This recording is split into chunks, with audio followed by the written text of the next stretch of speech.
Well, hello there, little masters, and welcome once again to the Prancing Pony Podcast, where tonight we're going to hold the glass of the good stuff in our left hands.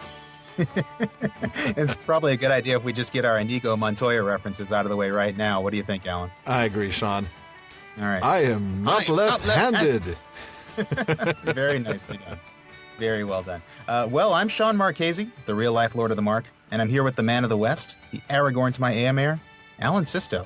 Who is truly not left-handed. Thanks, Sean. Tonight, Not yet. Well, we'll see, I guess. Tonight we finish up our read of Chapter 19 of the Silmarillion of Beren and Lúthien. Now, it's our third episode on this chapter, so if you haven't listened to the previous two, episodes 31 and 32, please check them out before you continue with this one. Otherwise, it would be like jumping straight into Return of the Jedi. The first thing you're going to wonder is, what happened to that Luke guy's hand? Very true. And if you have listened to the previous two, then you probably know what to expect by now. Yeah. We've been taking the scenic route through this story that Tolkien called the chief of the stories of the Silmarillion. Along the way, we've had a lot of fun. We've been reading not only from the Silmarillion, but also some of the poetry from the Lay of Lúthien. And we'll get a chance to do a little bit more of that tonight. Yes. In fact, I think we're going to have a lot to read tonight because there's just so much. We may run long. We may. That's like saying the Super Bowl might have some commercials. Yeah, they can't see your air quotes on a podcast, Alan. We may run long, but hopefully you all won't mind. This really is a very important story, and we just want to make sure to cover it all. So we want to get started as soon as possible. But first, as always, we want to give old Bartleman a chance. Sean, does he have anything in his bag for us tonight? Just a correction tonight, Alan. A what? One of our listeners I'm sorry, on a what? Twitter. A what? that word that we never like to say. Correction. Correcting you, I suppose, right? Probably, yeah. Oh. Yeah, I'm too ashamed to go back and listen to the episodes where we made the mistake. I am mortified. Yeah. But one of our listeners on Twitter wrote to us to let us know, very politely, I would say, that we've been mispronouncing words again. Uh-oh. There's a certain dwarven fortress in the arid Lúthien that we've been calling Belagost. Old Badger Brock. Belagost. Ghost. Old Badger Brock, who's the listener who gave us that incredible Archie Bunker joke that we used last episode. Yes. He alerted us to the fact that the O in Belagost is what linguists call an open O, not a closed O, or what we in modern English call a short O. Short O, yeah. So, as I just said, it's actually Belagost, not Belagost. It rhymes with crossed, not toast. So we're toast. I'm sure one of us probably said it right at least once. But sure. I know I've said it wrong before, so kind of invalidates the whole thing.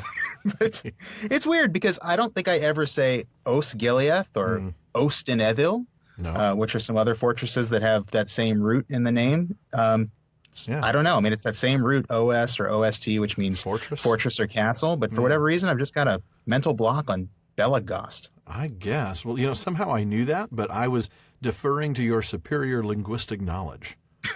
Well, there's your problem. No more, sir. No more. Seriously, I couldn't find a written rule on this. I kind of looked around and tried to find, in the pronunciation guides or some other place. But you're absolutely right.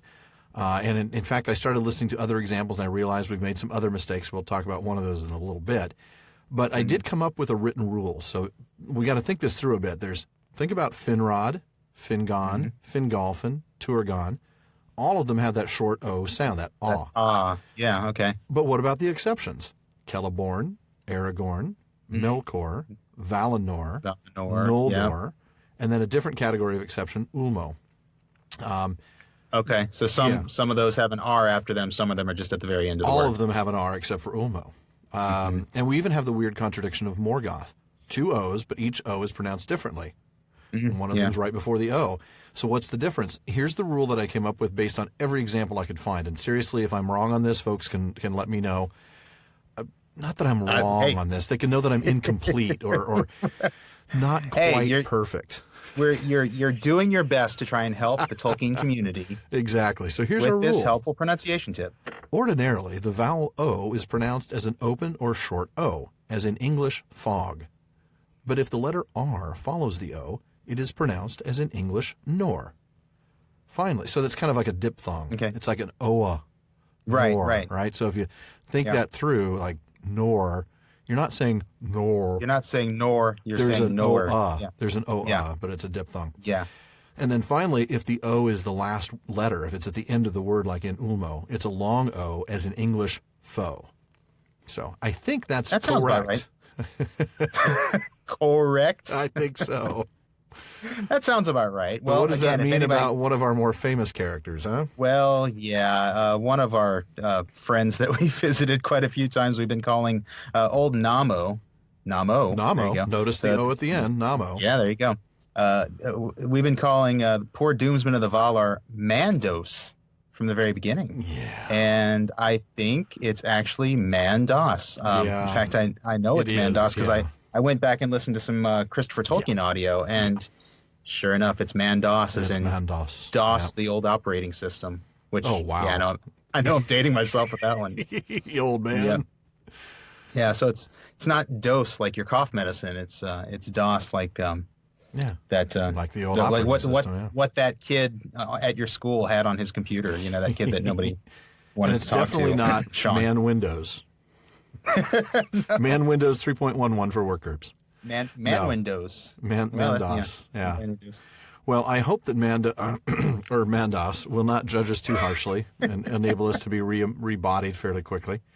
Yes. But good timing on this, because I think we'll be saying his name a little bit tonight. So, Yes, we will.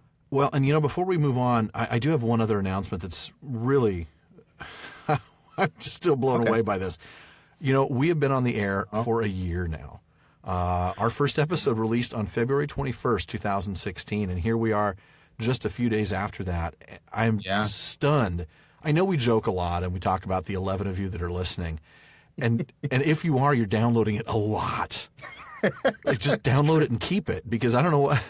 But You don't have to re-download it every time. really, you don't, because we're closing in. I can't believe this number, on 55,000 downloads in our first year. Wow. Which is just stunning considering we only release every 2 weeks.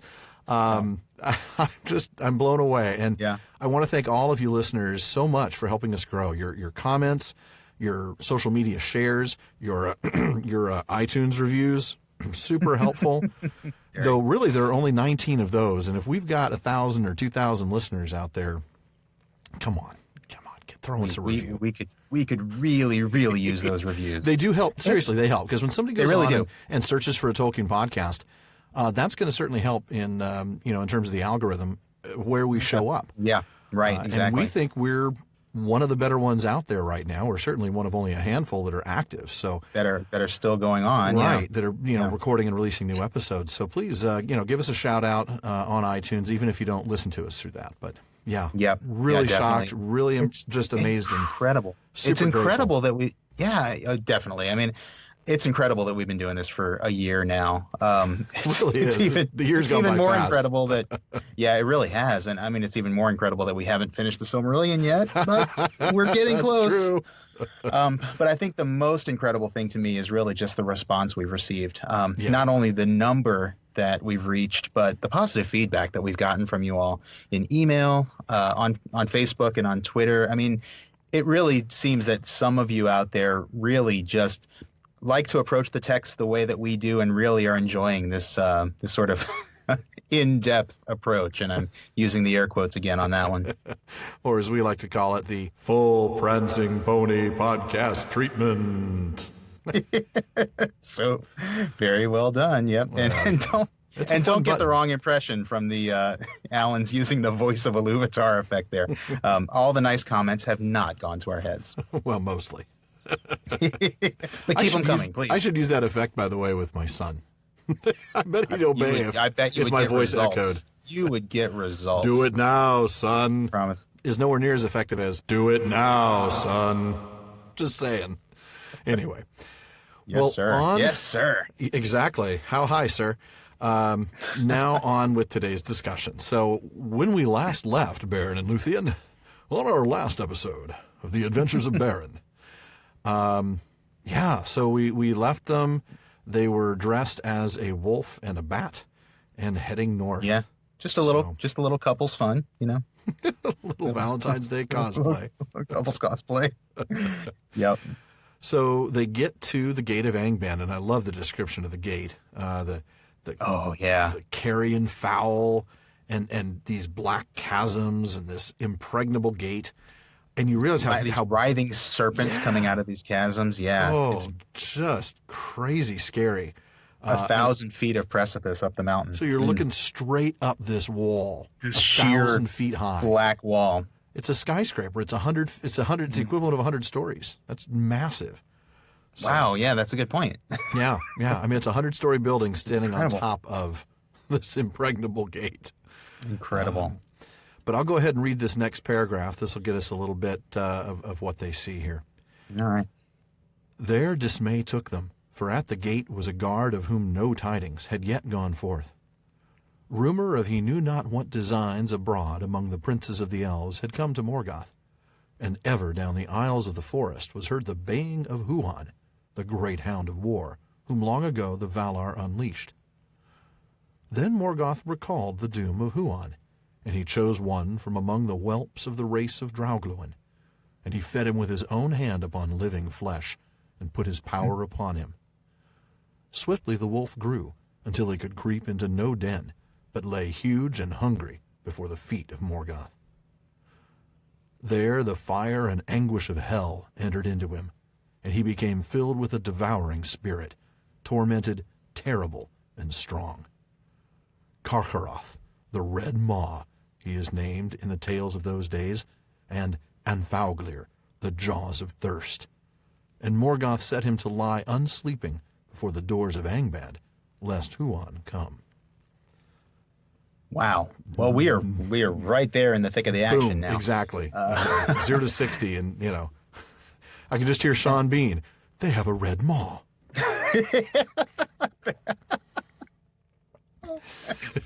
Yeah, it's a bit scarier than a cave troll, I bet. Just a bit. My goodness, the anguish of hell entered into him. He's just, that's incredible. There's so many things about this description of Carcharoth that are just astounding. And by the way, should I just tell our listeners, please forgive us if we if we descend into calling him Carcharoth instead of always going Carcharoth. It's going to be hard to keep that Carcharoth, yeah.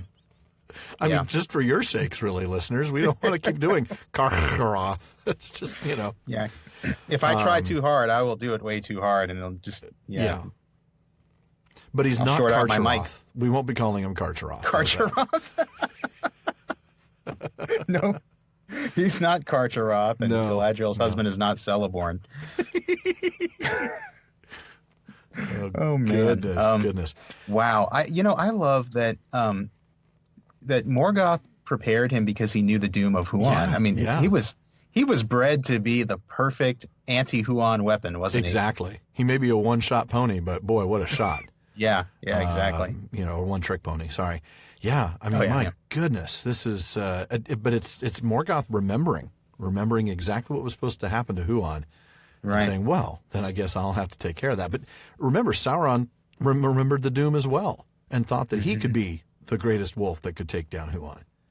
He was wrong. But we'll see about Carcharoth. Yeah, that is true. I love the names. Wow. I mean, Carcharoth is a nasty name, but Anfauglir. And it made me, of course, immediately think of Anfauglith. Of course, the gasping dust. Yeah. And it's that faug that is thirsty or gasping. Okay. Really just. Yeah. Ooh. It's just one of those names that just is so evocative of the spirit of this creature. Yeah. Creepy stuff. Just incredible. And fed with flesh, fed him with his own hand upon living flesh. There was I was wondering about that. My first thought was just like maybe not butchered animals, like maybe orcs or something, but there was a passage in Canto 12 that talks about that he was fed on fairest flesh of elves and men. Oh, wow. So well, there you go. I would have thought he would not going to use captured elves because he's got better use for them, but no. Sure, I could, because he often puts elves to work as thralls in his mines and things like that. They've got those Noldorin skills that he wants to use. Exactly, but here, he wanted or is to it make Noldorin? This guy. I guess it's Noldorin. No, oh boy, now we're all messed up. Okay, so my rule, we're going to have to add one other thing. Why? Because that would be Noldor.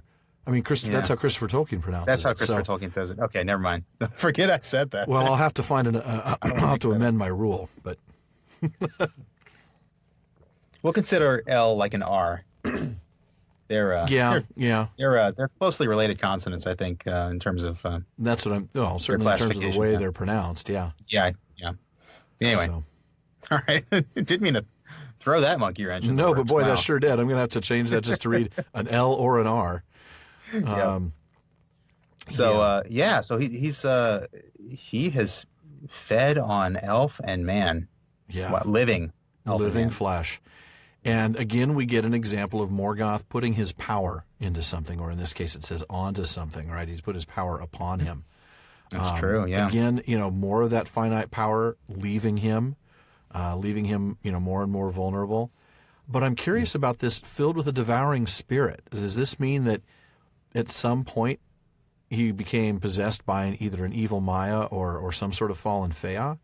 Or is this just a mere beast that was maybe pushed past the limits of its species and became filled with this devouring spirit? I wonder. That's a very good question. Yeah, I don't know. He speaks. That's a really he's definitely got some sort of spirit in him. I mean, even if we think that he might be a fallen Fea, and that's maybe he speaks because Draughlin speaks, doesn't he? Yeah, Draughlin speaks. Yeah, and we, as the father of the werewolves, we thought maybe he could either be a Maya or a fallen Fea, as we discussed last time.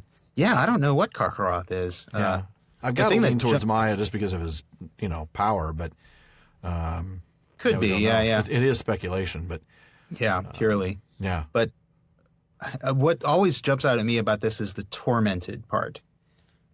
This is very compelling. This is a reminder that those who follow Morgoth aren't usually happy doing it. They're miserable. No, absolutely. They're slaves. They're thralls, to use Feanor's favorite word. They're miserable. They follow this Dark Lord. But he knew no other thing. Yeah. Yeah. But eventually, tormented and twisted into this evil beast. Powerful stuff. But what happens? What does Lúthien do? Well, all right, first, what does Carcharoth do? I'll just take this next paragraph. Yeah. Now Carcharoth espied them from afar, and he was filled with doubt, for news had long been brought to Angband that Draughlin was dead. Therefore, when they approached, he denied them entry and bade them stand, and he drew near with menace, scenting something strange in the air about them. But suddenly some power, descended from of old from divine race, possessed Lúthien, and casting back her foul raiment, she stood forth, small before the might of Carcharoth, but radiant and terrible. Lifting up her hand, she commanded him to sleep, saying, "O woe-begotten spirit, fall now into dark oblivion, and forget for a while the dreadful doom of life." And Carcharoth was felled, as though lightning had smitten him. Boom. Boom, indeed. I mean, just instant, Yeah. Sleepy doggy. Sleepy doggy. Poor guy. I love there's this moment of dread when we're told that they had already had news that Draughlin was dead. Right. And you're thinking, ooh, this might not end too well. You picked the wrong costume. Exactly. But of course Carcharoth saw right through it. But Lúthien's got this Maya power. Oh, I know. A little bit of Ainu juice there. Yeah. A little Ainu juice. There's something there are two things that actually, one I had to do some more research on, and I'll get to that one in a second. But the other jumped out at me was that this seemed like something from outside of her. I mean, it's not literal possession here, but it's this power that appeared to possess her. Sure, yeah. It made me think of things like when Beren said earlier in the chapter that it seemed to him that words were put into his mouth. Or like when Tuor shows up at Gondolin, we find out that his words were the words of the Lord of Waters that came to him in that hour. There are moments when outside forces come onto a good guy to enable them either to say something or do something that is of incredible import. Yeah, and it reminds me also of Frodo in Shelob's Lair when he suddenly remembers the vial. And he pulls out the vial and he pulls out the vial and the Aya Erendil, Elenion and Kalima. He didn't know those words. Those words came to him. That's another case of that. These, You're right. Like you say, sometimes the good guys just something comes upon them, some sort of some power, some sort of a Lúthien-ish sort of thing, one might think. Yeah. I mean, definitely some sort of inspiration from without, and I think knowing, or the makeup of Tolkien's world, I think it's a Lúthien. I mean, in this case, it actually now I see it's descended from a man from divine this race. Is from descended. So this is actually some Mayu, right? Mayu. Maya. Where did that come from? Maya-ish. It's Maya and Ainu, so it's Mayu. That's interesting. The other one was one that I did a little bit of research by looking into the lay. You talked about that he spotted their bad costume, but you'll notice in the text here it says that he drew near with menace, scenting something strange in the air about them, and that's why he denied them entry. Canto 12, there's a really beautiful line that makes it really clear what he noticed, and he talks about the odor of immortal flowers in everlasting spring 'neath showers that glitter silver in the grass in Valinor, where air did pass to Nuviel, such air there went. So she couldn't help smelling the flowers. Yeah, it's the Irish Spring. Oh no, don't go there. Interesting. Yeah, that's. I never thought to look that up in the lay. I'm glad you did, because I'm just thinking, well, I guess elves don't smell as bad as the smells Carcharoth is used to. Right. Very few things in this world smell as bad as a dead bat, a dead evil bat. But yeah, that's interesting that there's something very explicit there in the lay. That's really cool. Yeah, I really love that. Little details like that. I mean, that's what makes reading the lay so fascinating and comparing it to the text. It's such a delight. Yeah, it really is. I mean, where one is, concretely different. Obviously, you stick with what's in the text of the book, but it's right. It certainly provides some insights. So, yeah, definitely. So they knock him out. He's taking a nap, and they get downstairs. They finally get to the nethermost hall, and I'm going to go ahead and take a little bit of this paragraph. All right.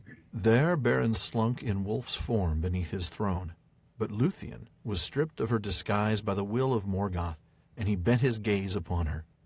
She was not daunted by his eyes, and she named her own name, and offered her service to sing before him, after the manner of a minstrel. Then Morgoth, looking upon her beauty, conceived in his thought an evil lust, and a design more dark than any that had yet come into his heart since he fled from Valinor. Thus he was beguiled by his own malice, for he watched her, leaving her free for a while, and taking secret pleasure in his thought. I was about to read more, and I'll get to more, but I want to stop. There's so much to unpack there. I didn't want to keep reading. My goodness. Wow. So Lúthien's disguise is stripped. So exactly what happened to Finrod, it looks like. Yeah, true. It's true. That the will of Morgoth takes away her disguise. Beren, though, his disguise seems to still be in place. There's nothing here to tell us. There was nothing in the lay. Does he simply not notice Beren? Is Beren so stealthy as a wolf that he doesn't notice? Or is Morgoth just so distracted by Lúthien? Does he once again underestimate men? I wonder about that. I mean, that is a really good question. It could go either way. I think either he truly doesn't see through the disguise, though that seems unlikely. That does seem very unlikely, doesn't it? Maybe he knows she's in a disguise, so right. Draugluin must be. Besides, he knows Draugluin. Well, you mentioned Finrod and what Sauron does to Finrod, and Sauron. Well, let's see. I'm trying to remember. Was Sauron drawn to Finrod's power? Did he sense Finrod's power, or did he just know that, he was the elf, and so he must be the one in charge? Well, there was only one man, so they were all wolves. I mean, all wolves. all elves. That's true. No, if I go back to that, Well, he was aware of them. He commanded them to stay. He sent to waylay them and bring them before him, and thus befell the contest. So we don't really see how it started, really other than how he identified Finrod as the king. It actually sounds like Finrod started that fight. Felagund strove with Sauron, and the power of the king was very great. Okay, but then Sauron had the mastery. So, gotcha. I just wonder if more. Yeah, a little bit different. I was wondering if in this case, if maybe Morgoth just really senses Lúthien's power, and he's more intrigued by her. Yeah, and certainly, there's something Einirin about her, so he would recognize that. Presumably true. there's some way that they, we know that there's some kind of telepathy, some sort of connection between the different minds of the different Ainur. So maybe there's something like that. I'm totally speculating here, but it's certainly the power, if nothing else. That makes more sense. Yeah. Maybe in his thought, it's more like, I'll deal with you later. Whoever you are, you clearly have no power compared to this one. Right. So I'm going to deal with her first. You're not going to be able to do anything against me anyway. So, that's probably more like it. So and once that again, goes back to the other men. thing you suggested, which is just underestimating men. Yeah. So it's probably a little bit of all, Yeah, a little overconfidence. Yeah, for sure. And then I wanted to touch on, before I move to the next little bit of this passage, this whole idea of Morgoth having a design more dark than any that he had had since he left Valinor. So the only designs that it would be darker, I guess, would be the destruction of the trees. I mean, that's what this is being compared against. How nasty is that? I know. Well, I mean, it's he's definitely nasty what he's thinking right now, and wow, it's really incredible to think that again, he's thinking about defiling another of Ilúvatar's creations here. Yeah. It's just you can see it when you think about it that way. It makes a lot of sense. Yeah, really. I evil. think it's one thing that strikes me about that is why he's attracted to her. I mean, certainly she's the most beautiful of the children of Ilúvatar ever. We know that. Yep. But we also know that she's radiant. She has this light of her mother in her, and we know Morgoth always lusts after light. Yes, he does. So I think that's really fascinating. I think that is. I mean, that certainly mirrors his, attraction to the Silmarils. And to Varda, and it's very, very interesting. But he acts like he did before in terms of his own secret pleasure in his thought. Doesn't that kind of remind you of some of the stuff that happened even as far back as the music? Early on. Yeah. Early on, yeah. Going back to the music, he had he had secret anger, if I recall correctly. Yeah. And then he felt shame, out of which came secret anger. You're right. Secret anger, yeah. And I was even thinking of I don't think it was quite that explicit, but when Fingolfin challenged him at the gate, he hid his fear. I'm not sure the word secret was used there, but definitely he was hiding it. And I think it's interesting how often Morgoth has these secret thoughts. How often he doesn't reveal what's really in his head. I don't think even to himself. I think he's engaging in self-deception a lot of the time. Well, he does that early on. I remember that line about how, even then he feigned even to himself that he was trying to do this for the good of the That's children. Right.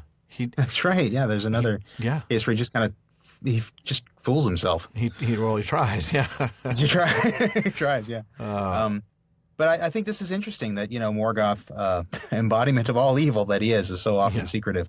I think, Tolkien would say that says something about secretive, doesn't it? I think so. Yeah. I think Tolkien would say that, openness and openness is a virtue. Honesty is a virtue. Transparency. Not alien to us. But I just think it's an interesting trait to see in this guy who's evil for so many other reasons. But he's got this one in there as well. No doubt. Well, I'll finish up the rest of this passage. I'm actually skipping the next line and picking it up at the beginning of the next paragraph. Okay. After she sings this song, all his court were cast down in slumber, and all the fires faded and were quenched. But the Silmarils and the crown on Morgoth's head blazed forth suddenly with a radiance of white flame, and the burden of that crown and of the jewels bowed down his head, as though the world were set upon it, laden with a weight of care, of fear, and of desire that even the will of Morgoth could not support. Then Lúthien, catching up her winged robe, sprang into the air, and her voice came dropping down like rain into pools, profound and dark. She cast her cloak before his eyes, and set upon him a dream, dark as the outer void where once he walked alone. Suddenly he fell, as a hill sliding in avalanche, and hurled like thunder from his throne, lay prone upon the floors of hell. The iron crown rolled, echoing from his head. All things were still. Wow. Yeah, what a moment, right? That's such a cool moment. I mean, this is it. You put Morgoth to sleep. My goodness, girl, you go. She's got the juice, man. I told you. That I knew juice. Yep. I love this for so many reasons. I don't know. I want to read this section from the lay also. Yeah. Because it is, it's a moment where it's very, very similar to the prose version, and I think it works equally well in prose and in verse. I don't know. Do we want to go to that now, or do we want to talk about this a little bit first? Let's have you read the lay version, and then we can talk about if there's any significant difference, we can talk about them together. Okay, cool. Let's do that. So I'm going to encourage listeners to pull out your Silmarillion and maybe even read your Silmarillion as you're listening to this, because there's just so many. I don't know. There's just so much similarity. I kind of love it. Definitely. So this is from Canto 13, and I'm picking up at line 4044. In his eyes, the fire to flame was fanned. And I guess I should say we're talking about Morgoth there. Right. So let me say that and start over. In his eyes, the fire to flame was fanned, and forth he stretched his brazen hand. Lúthien as shadow shrank aside. Not thus, O king, not thus, she cried. Do great lords hark to humble boon? For every minstrel hath his tune, and some are strong, and some are soft, and each would bear his song aloft, and each a little while be heard, though rude the note and light the word. But Lúthien hath cunning arts for solace sweet of kingly hearts. Now hearken. And her wings she caught then deftly up, and swift as thought slipped from his grasp, and wheeling round, fluttering before his eyes, she wound a mazy winged dance, and sped about his iron-crowned head. Suddenly her song began anew, and soft came dropping like a dew down from on high in that domed hall, her voice bewildering, magical, and grew to silver murmuring streams, pale falling in dark pools and dreams. She let her flying raiment sweep, enmeshed with woven spells of sleep, and round the dark void she ranged and reeled. From wall to wall she turned and wheeled, and danced such as never elf nor fay before devised, nor since that day. Then swallow swifter, then flittermouse in dying light round darkened house, more silken soft, more strange and fair than sylphine maidens of the air, whose wings in Varda's heavenly hall in rhythmic movement beat and fall. Down crumpled orc and Balrog proud. All eyes were quenched, all heads were bowed. The fires of heart and maw were stilled, and ever like a bird she thrilled above a lightless world forlorn, in ecstasy, enchanted born. All eyes were quenched, save those that glared in Morgoth's lowering brows, and stared in slowly wandering wonder round, and slow were in enchantment bound. Their will wavered, and their fire failed, and as beneath his brows they paled, the Silmarils like stars were kindled that in the reek of earth had dwindled, escaping upwards clear to shine, glistening marvelous in heaven's mine. Then flaring suddenly they fell, down, down upon the floors of hell. The dark and mighty head was bowed, like mountain top beneath a cloud the shoulders foundered, the vast form crashed, as in overwhelming storm huge cliffs in ruin slide and fall, and prone lay Morgoth in his hall. His crown there rolled upon the ground, a wheel of thunder.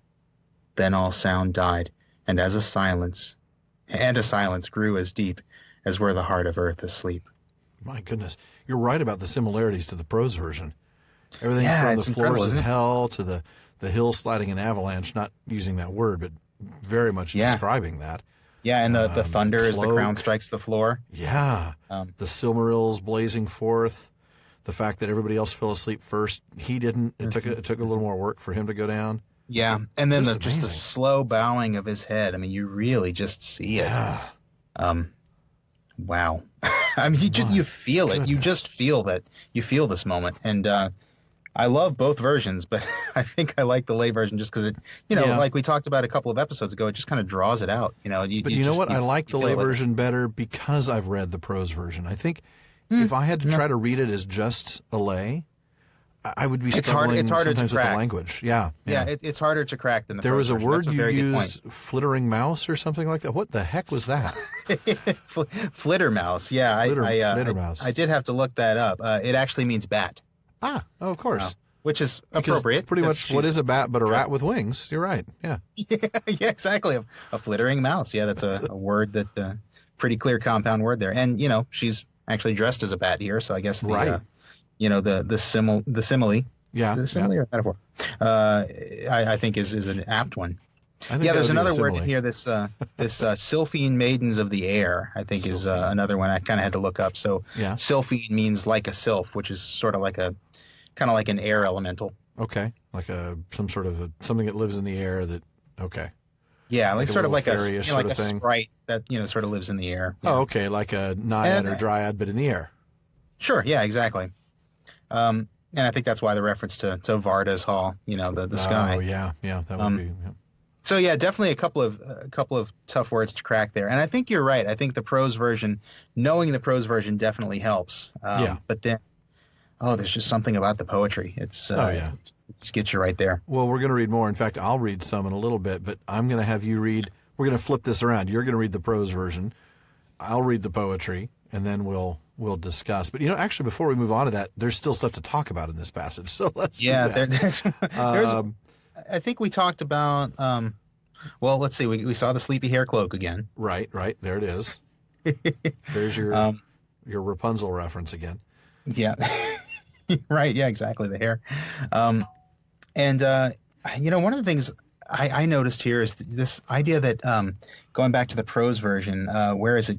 This dream she set upon him is dark as the outer void. Oh, I where know. once he walked alone. Isn't that cool? That is. It's a reminder once again of what he had done. This whole idea of going out there looking for the flame imperishable instead of being there with your Valar or your Ainu buddies. Yeah. Yeah. I mean, this is the very beginning of his existence. Yeah. I wonder if Way it's like, back. never mind. It's really, really Oh, goofy. yeah. I was just I wondering get if it's like the Ainu version of sleeping like a baby.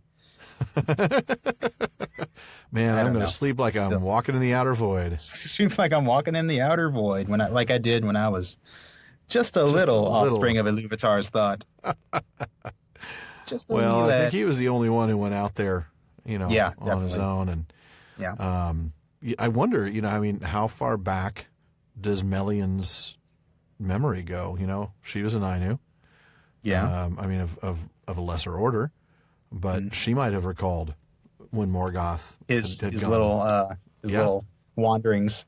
Right. Yeah. And Probably. may have even been able to tell Lúthien about them. There's Very this well could really be. horrible guy. Awful singing. His singing was terrible. It's just Terrible. so- He kept trying to pick up on Varda. She wasn't was just having any. gross. It was Yeah, just, it's just- yeah. It was just icky. We got a restraining order. So if you ever meet that guy, he lives up north. If you ever meet him, please, just walk the other way. Yeah. If he ever pulls up alongside you while you're walking and he's in a van and invites you in, please say no. Yep. White panel van. The dark. What was it? The darkest.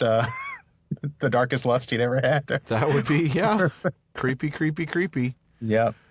Just in case just in case that didn't come through loud and clear, though it should have. Let me have you take the next couple paragraphs here about what Beren finally does. Okay. So I'm going back to the prose version here, picking up right where you left off. Right. As a dead beast, Beren lay upon the ground, but Lúthien, touching him with her hand, aroused him, and he cast aside his wolf-hame. Then he drew forth the knife Angrist, and from the iron claws that held it, he cut a Silmaril. As he closed it in his hand, the radiance welled through his living flesh, and his hand became as a shining lamp. But the jewel suffered his touch and hurt him not. It came then into Beren's mind that he would go beyond his vow, and bear out of Angband all three of the jewels of Feanor. But such was not the doom of the Silmarils. The knife Angrist snapped, and a shard of the blade flying smote the cheek of Morgoth. He groaned and stirred, and all the host of Angband moved in sleep. My goodness. There is so much to talk about here, but we're going to talk about it after I read the lay version. Because again, this really expands, doesn't contradict, doesn't say anything that the prose, would say didn't happen, but it really brings more detail to light. So this is from Canto 13, and I'm trying to see if I've got the lines. I think I'm starting at line 4108. I'll explain the one word before I get to it. There's two words in here that I want to explain before I get there. One word is guerdon, and it means reward. And it goes back quite a ways. I mean, Shakespeare even used it in a couple of his works. But yeah, it just means reward. And then there's the word woof, like woof. It's spelled W-O-O-F. But that's like weaving, like woof the warp and woof of a loom, right? Yeah, and loom is wrench right after, so that might be obvious. But just wanted to tackle those two before I read this. So okay. Beneath the vast and empty throne, the adders lay like twisted stone. The wolves like corpses foul were strewn, and there lay Beren deep in swoon. No thought, no dream nor shadow blind moved in the darkness of his mind. Come forth, the hour hath knelled, and Angban's mighty lord is felled. Awake, awake, for we two meet alone before the awful seat. This voice came down into the deep where he lay drowned in wells of sleep. A hand, flower soft and flower cool, passed o'er his face, and the still pool of slumber quivered. Up then leaped his mind to waking. Forth he crept. The wolfish fell he flung aside, and sprang unto his feet, and wide staring amid the soundless gloom, he gasped as one living shut in tomb. There to his side he felt her shrink, felt Lúthien now shivering sink. Her strength and magic dimmed and spent, and swift his arms about her went. Before his feet he saw amazed the gems of Feanor that blazed with white fire glistening in the crown of Morgoth's might, now fallen down. To move that helm of iron vast, no strength he found, and thence, aghast, he strove with fingers mad to wrest the guerdon of their hopeless quest, till in his heart there fell the thought of that cold morn whereon he fought with Curufin. Then from his belt the sheathless knife he drew, and knelt, and tried its hard edge, bitter cold, o'er which in Nogrod songs had rolled of dwarvish armorers singing slow to hammer music long ago. Iron as tender wood it clove, and mail as woof of loom it rove. The claws of iron that held the gem, it bit them through and sundered them. A Silmaril he clasped and held, and the pure radiance slowly welled red, glowing through the clenching flesh. Again he stooped and strove afresh one more of the holy jewels three that Feanor wrought of yore to free. But round those fires was woven fate. Not yet should they leave the halls of hate.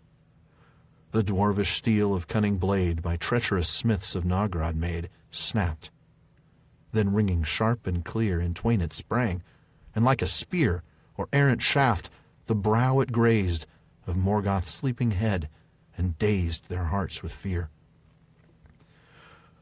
For Morgoth groaned with voice entombed, like wind that moaned in hollow caverns penned and bound. There came a breath. A gasping sound moved through the halls as orc and beast turned in their dreams of hideous feast. In sleep uneasy Balrog stirred, and far above was faintly heard an echo that in tunnels rolled, a wolvish howling, long and cold. Wow. That is such a beautiful way of putting that, isn't it? I do love that.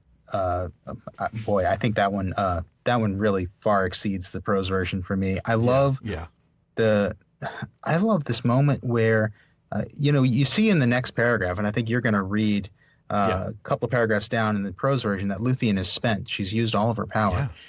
But here we actually see it, here in the verse version, we actually see it here, and we see how, we see Beren throw his arms around her to support her. Such a tender love that moment. Yeah. It is a very tender moment. And to come in this, this high fantasy quest, the floor of hell. It's fascinating. You're in the very end. You've just defeated the end boss. You're ready to open up the loot box. Right, exactly. And first, you've got this little tender moment between lovers. It's beautiful. It really is. And I love the other little bits that we get in here in the lay of the dwarves who made Angrist. Who made Angrist, exactly. The Smiths of Nogrod. That's so cool. And, we're reminded there that the dwarves have a part in this, too. This is a triumph not just for, You're right. We talked a couple of episodes ago about, Beren, could any other man, accomplish this quest? Well, even Beren doesn't do it. It's Beren the man, it's Lúthien the elf, and it's the dwarves of Nogrod who made this blade. That was able to cut the iron of Morgoth's crown. Yeah, this is another subtle moment of the different peoples of Middle-earth working together to accomplish I'm thinking, this. Beren, if you're going to raid the halls of Angband to take the Silmaril from the crown of Morgoth, you'd think that you should bring something more than your hand. I mean, here he's down there on his hands and he's trying to pull apart the... Did you bring a wire cutter, bolt cutter or something? Get some pliers or something. I mean, I don't expect him to bring like a welding torch or anything like that. But no, come on. You could have brought something. But thankfully, he thought about that fight with Currafin. Thankfully, they'd had the fight with Currafin. Yeah. Or he'd still be there trying to tear it up, open with his teeth. What a chance that was that he had that blade on him. Yeah. What a chance. And it was that blade, a blade that could cut iron. Yeah. Like green wood. Yeah. It's almost like he was fated to do all this stuff. Almost. I love this line about a hand flower soft and flower cool passed over his face. Mm-hmm. Considering what we just had in that last passage about how Carcharoth, was able to know that they weren't who they said they were, was the smell of flowers. Right, that's true. Yeah, that was a neat little thing. Very cool. Yeah, just a great passage, really. Yeah, it is, and I like I also like even the moment where he grasps the Silmaril in the poem. You see more of just the light shining through his red hand. Yeah, the pure radiance slowly welled. It's so cool. And we remember, that way back when the Silmarils were first created, we learned about how Varda hallowed them, didn't we? Yep. And what was the passage? No mortal flesh, nor hands unclean. There are three things, because this argument always comes up, but I definitely want to talk about this because before we get to that quote, I'll pull that up. But going back to the prose version, the jewels suffered his touch and hurt him not. So they're almost every once in a while, inanimate objects seem to have some sort of decision-making ability. We see that in Lord of the Rings, of course, with the ring. We even have an inanimate object by the name of Gurthang that speaks once. That is true. So, there's definitely precedent for an object having the ability to make a decision.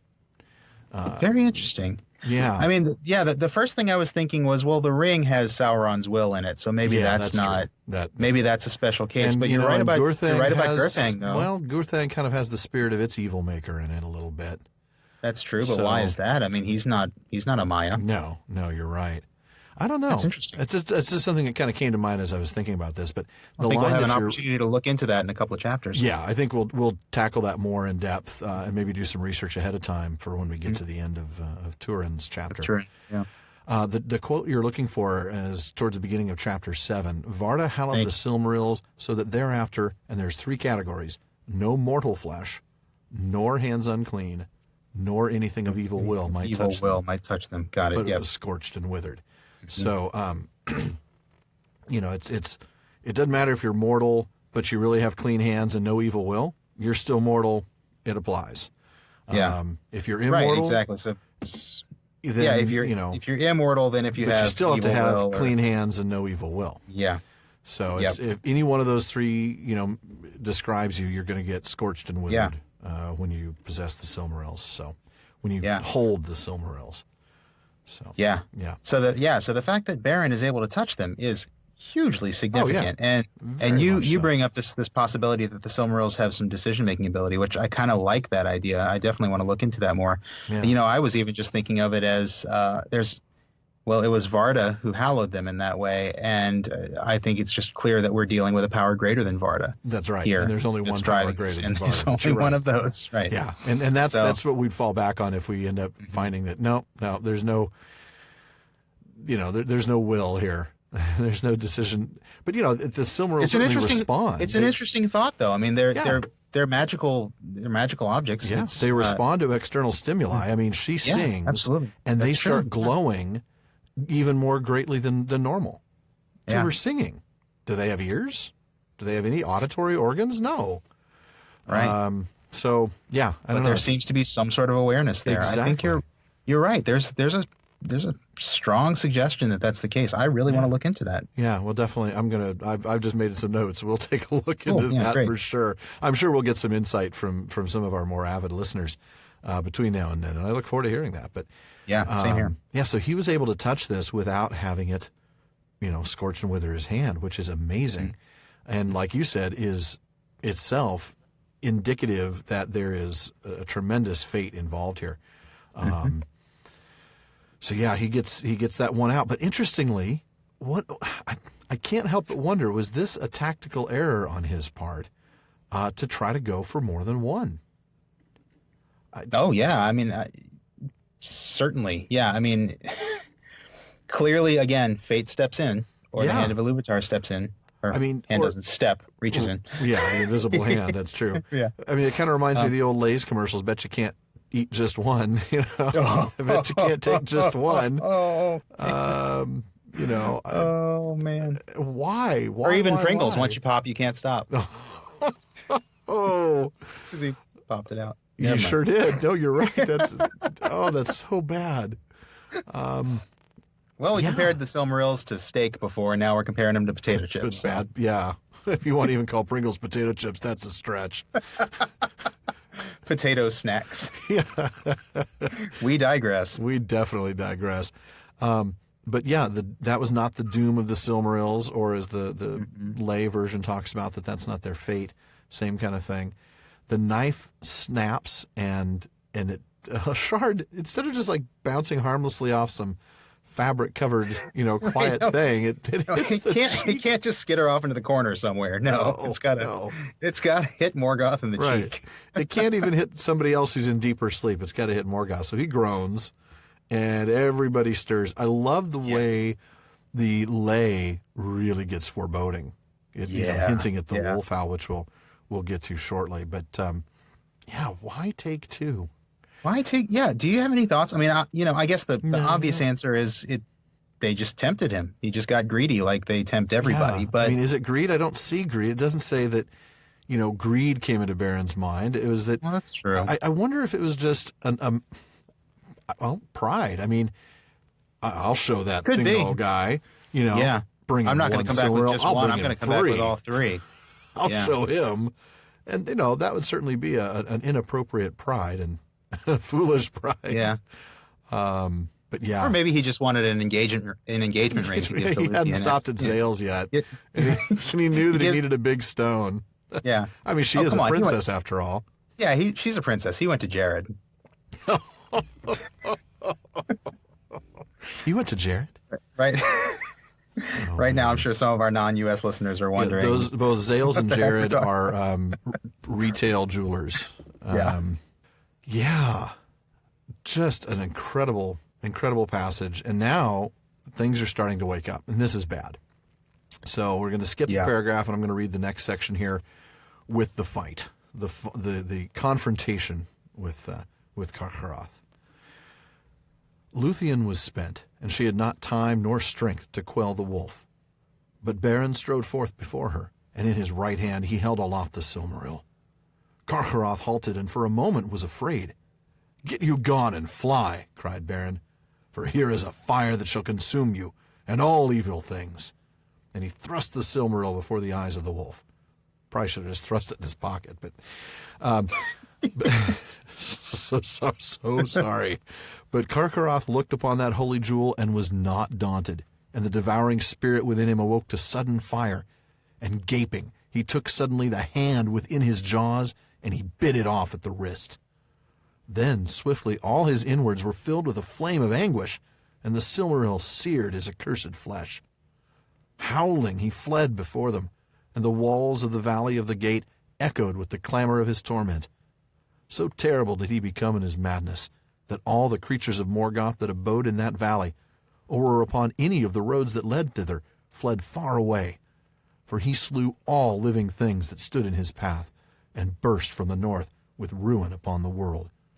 Of all the terrors that came ever into Beleriand ere Angband's fall, the madness of Carcharoth was the most dreadful, for the power of the Silmaril was hidden within him.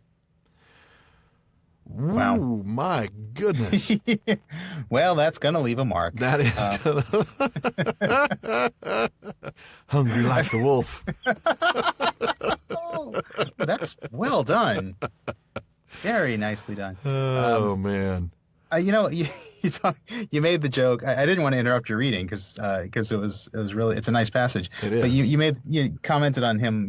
He should have just stuck it in his pocket. I do love the fact that he's really using the light of the Silmaril as a weapon. Well, and very much like that Frodo moment, right? He's holding up the light, exactly. and it's the same light. Just for those of you who haven't figured that out, holds up that light, and he holds it up as a weapon. And I love that boldness. Yeah, of and course. Really, and it ultimately does become a weapon. Well, not quite in the way he intended. Not the way he intended. Yeah. I'm sure that's not what he had in mind. Yeah. But I guess in a way, it really was the only way to escape. Had Carcharoth not consumed the Silmaril and then basically, lit himself on fire from the inside out, what would have happened? I mean, Lúthien's cooldown hadn't finished yet, so she was powerless. Right, she's right. Yeah. She's like, man, I can't. Somebody heal me! Somebody quick! I need mana. Yeah, I know. Can somebody give me a potion or something? Yeah. A blue potion. I don't need the red potions. Exactly. Yeah, I mean, she couldn't do anything.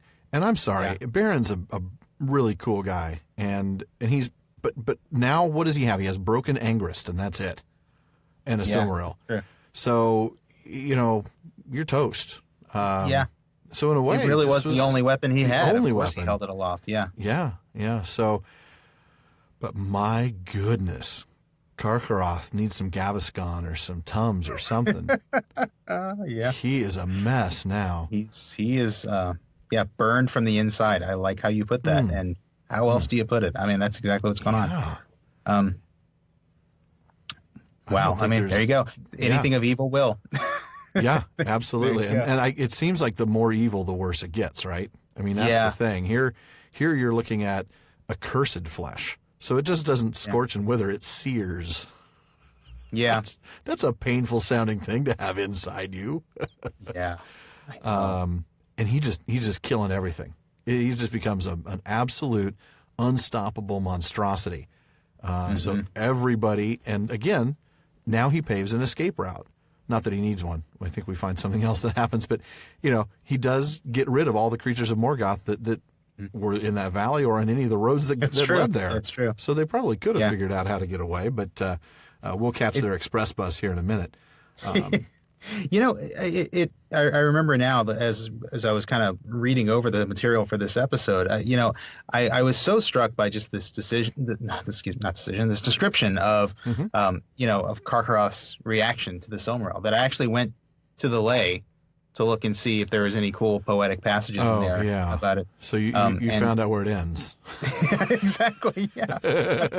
I didn't remember that. It's been years since I've read the lay in its entirety, and so for listeners, interested in the lay, reading the lay, it does stop at the moment that Beren's hand gets bitten off. Yeah. So I was very disappointed by that. I'm sure perhaps if we opened up Carcharoth's carcass, we'd find the rest of the lay along with the Silmaril. Slightly blackened, but yeah, exactly. Well, you could still make out some of the Tengwar. Just what an amazing, and again, this is the only way they're going to get away. I love that. But ouch, just ouch. Ouch indeed. I mean, I don't say this lightly. I almost feel sorry for Carcharoth. Well, I was thinking ouch in terms of poor Beren now with a bleeding stump of a hand with venom on it too. Oh, that's just a flesh wound. It's just, come back here, wolf. I'll bleed on you. Scratch. I'll bleed on you. We had to get one of those in. Come on. We'll call it a draw. All right, we'll call it a draw. Yep. So now everybody's starting to wake up. So she wants to heal him. She's trying to he's got venom that was on Carcharoth's fangs. So he's, near death. She draws out the venom. She tries to staunch the wound. She doesn't have much power left. And all of a sudden, everybody's starting to wake up. Everybody wakes up. The hosts of Morgoth. Timing. Bad timing. Yeah. And you got to wonder if he hadn't tried to get the second one out, might they have had time few to extra escape. Minutes? I mean, they because yeah. But a little bit of that the Icarus, the flying too close to the sun. You're right. That's really That's what that is. Good comparison. But as we so often see when it comes to these, great fates, the ones that are kind of designed, it seems, by Iluvatar, at least, kind of shepherded by that, by that power, we see a eucatastrophe involving the eagles. Of course. They show up. And, even Huon himself, I love that. He had bidden that all things watch, that they might be able to aid Beren. So sure enough, that was really cool. Yeah. I love that. Huon's always looking out for his guys, Well, and remember, it even says, among all birds and beasts, we remember that Beren had befriended birds and beasts earlier. It's just a little reminder of how Beren and Lúthien are friends of nature. They're truly in touch with nature. And so often, nature triumphs over evil. The founding members of the Sierra Club. Well, maybe. Maybe. Yeah, I know. Maybe not. The Thangorodrim Club. There you go. Ducks Unlimited. So they they get picked up by the eagles. And again, this is a moment, we talked about they're always at almost a direct reference to Manwë. This seems to me like it might be one of the exceptions, because this appears to me that they were watching maybe at the bidding of Huon. And that they Thorondor sees this and comes down. Good dog. Yeah, good dog. Who's a good boy? Who got the eagles? Good boy. I'm getting you a treat. Sorry. Please continue. Lassie, what's that, Timmy? Somebody's in a well? Beren's trapped in an angband? Beren's trapped in a well? Let's go get him. Beren's hand is trapped in a wolf? I'm losing some of the translation there. Oh, man. So it seems like he's willingly coming down. Thorondor and his vassals soared, and seeing now the madness of the wolf and Beren's fall, they came swiftly down. It's a good point. I still think it's a eucatastrophe for sure, because they wouldn't have gotten out of here without the eagles. Right. But it you're does right. seem like they're acting on their own independence. Yeah. There's a suggestion that they're not just emissaries of Manwë, as we usually assume they are. Yeah, and I think most of the time they are. Certainly their mere existence they owe to Manwë. But that doesn't mean they don't have their own ability to do things. We see that though repeated in The Hobbit, certainly. True. So anyway, so they get taken out. They get to see this nice, cool flyover view. They get to see all the fire and smoke and the Noldor in Hithlum trembled. That gives you an idea of how far the tremors were felt. Yeah. So Thorondor gets way up high. They get to see all the stuff, Dor Newfauglith and Tower Nufuin. They even fly over to Mladen. Once again, maybe the theory needs to be, where we are. Even if you've not been in the city, you're going to have to come here now. Yeah. No, she's able to see Gondolin from very far away. So kind of a Google Maps view. And you got to think, anybody else would look down and go, what is that thing down there? Yeah. I heard about a hidden city. I wonder if that's it. But she wept. She was too busy. She's too busy grieving for Beren, thinking that he's going to die. Because he wasn't talking, he wasn't opening his eyes, he, didn't even know anything about the flight. And I love this. Thorondor doesn't just set them down somewhere; he sets them down in the same place where he had come, or where he had left Lúthien asleep. When we decided, I'm going to go on my own. Yeah. Huon, take care of her. He leaves, and she's sleeping. That's where he dropped them off. That's right. Yeah. So then they go back. Huon comes. I wonder if there's any significance to that. I don't know. It's, just nice. It's pretty. Yeah. It's romantic. Sure. Yeah. I don't know. That's true. So Huon comes, and the two of them together tend to Beren. Not sure what a dog can do for him, but, we'll try. Lick his wounds, maybe? Lick his wounds, I guess. But so she healed him, but this was a tough wound. The poison was pretty serious. But he did wake up at the very end, and it was spring. Now, we don't get a time of, how much time passes between their return, or even between, when they took the Silmaril. But certainly an amount of time has passed. Yeah. Awaking in spring implies that it was at least winter when they landed. Because if it was spring when they landed, it wouldn't make any point to say it was spring again. Very true. Very true. Yeah. But so they've definitely spent some time on this. Yeah.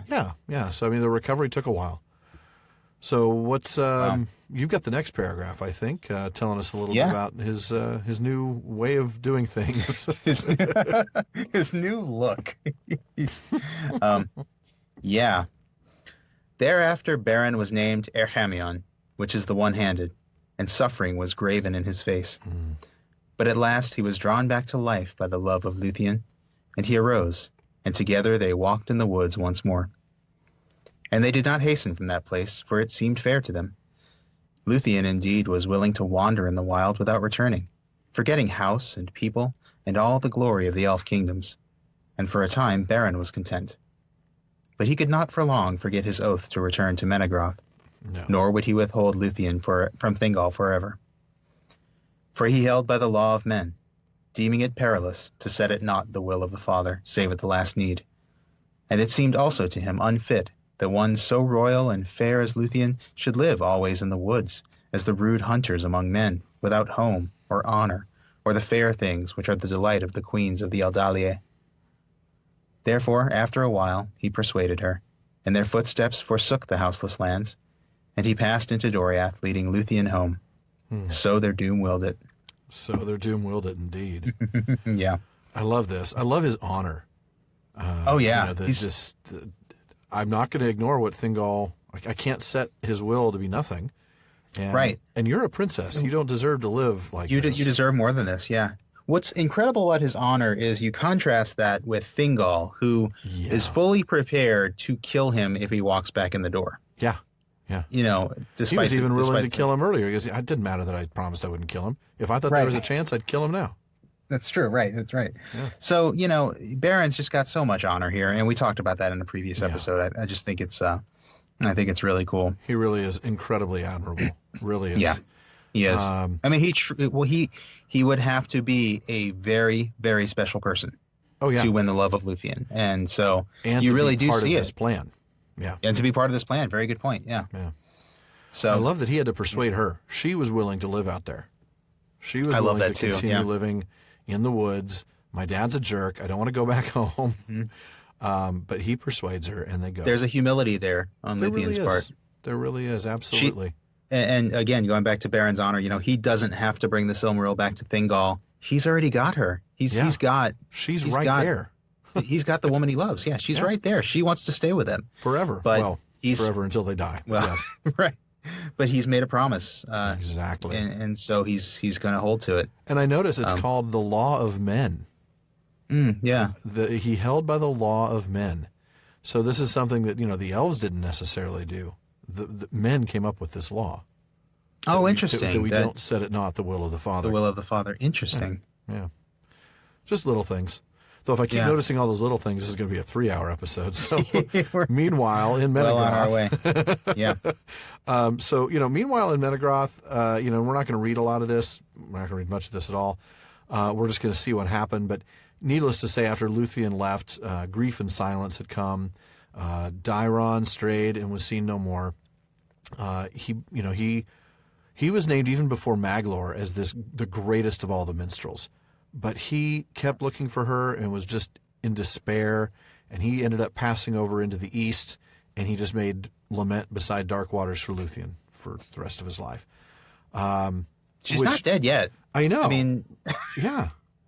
And isn't it, you pointed out that when he ratted her out before, He was doing it to keep her close. To keep her close. Yeah, he didn't want her to go away with this man. He wanted to keep her close. So even if he knew he didn't really have a shot with her romantically. Yeah. Which I don't think I think he probably did think he had a shot with her. Well, yeah. And he wanted one. But he wanted to keep her close. And yeah, ironically, in doing so, by ratting her out continually, that pushes her away. Yeah. And now that she's on her way back, he leaves. I mean, he doesn't know she's coming back, but yeah. Right. Poor guy. Kind of feel sorry for him. I do. Well, and he's, I'm sure he's out there writing, wonderful love songs because he is the greatest of the minstrels and he's got a broken heart. And we all know broken hearts make the best songs. They do. So they do. Yeah. Better than Maglor. Yeah. Better than Maglor, which is really saying something.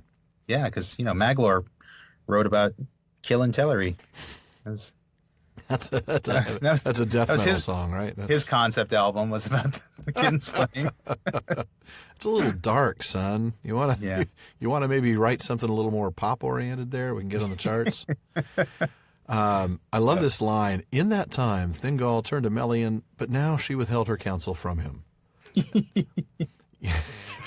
I mean, you never listened to me anyway. Yeah.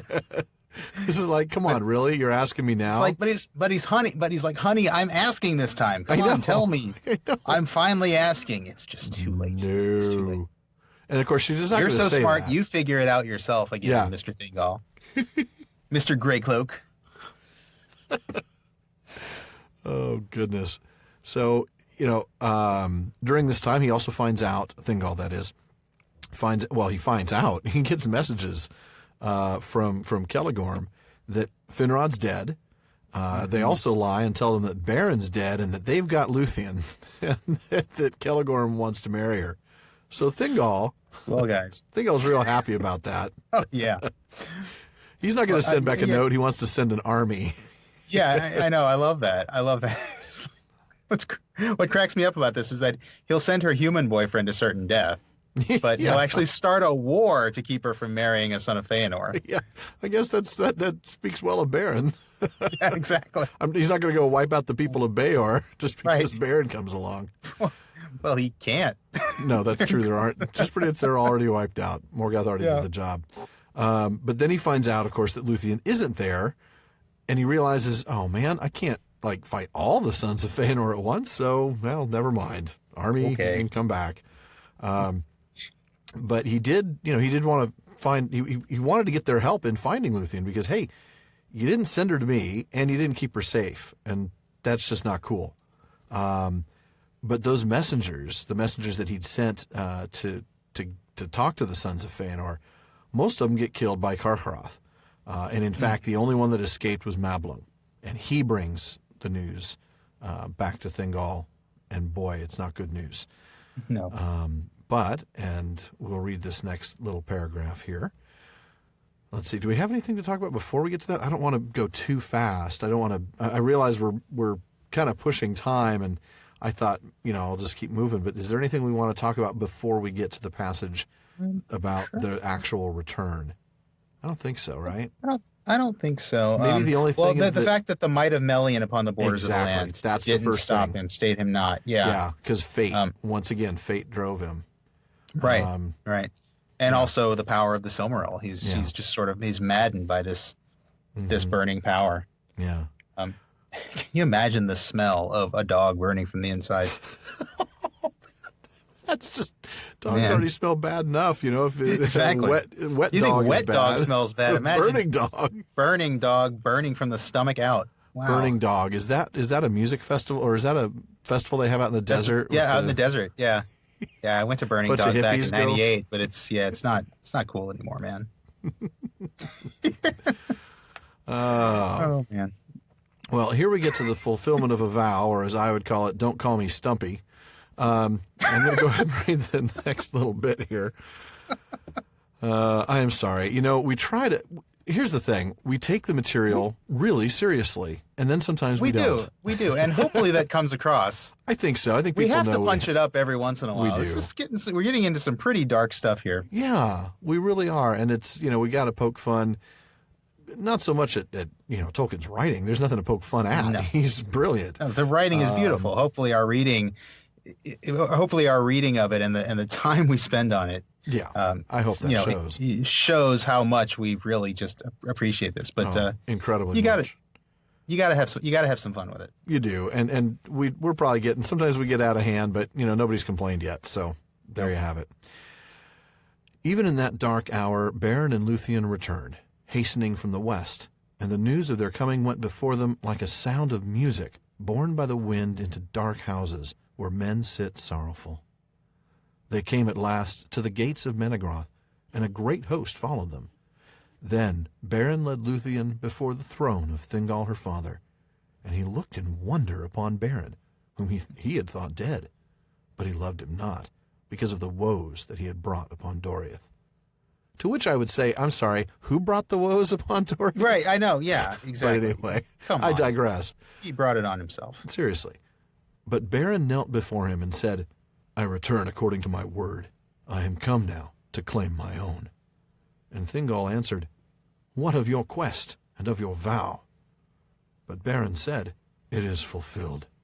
Even now a Silmaril is in my hand. Then Thingol said, Show it to me. And Beren put forth his left hand, slowly opening its fingers, but it was empty. Then he held up his right arm, and from that hour he named himself Camlost, the empty-handed. My goodness. A little melodramatic, right? I mean, a little, yeah. I love the way he says it. I love the way he, the left he's using hand, Thingol's own word. The slow opening of the fingers, yeah. Is it in this hand? Not here. How about this you one? See him as like a David Blaine or something, just like just kind of rolling out those fingers. Sleight of hand, like. And then how about over? And like, but wait, my right hand's gone. Yeah. Check your pockets, Thingol. Maybe it's there. No. I do love that he's soft. I mean, we stopped reading there, but the next line is nice, that Thingol's mood was softened. And now Beren sits before his throne. And I love that. The sat before his throne upon the left is really cool. Beren on the left, Lúthien upon the right. I think that shows so much. That does. You I don't want to make light of it again, but just it's hard not to. Thingol's mood softened. I just imagine him like looking at Beren and thinking, I get it. It's in your hand. Oh, that's good. That's a good one. Well played. I've been played. Yeah. My little girl has found a clever man. Yeah. You did well, honey. This guy's got a sense of humor. I like that. Shame about the hand, though. I know, really. You had to go a long way for a joke. No, it's...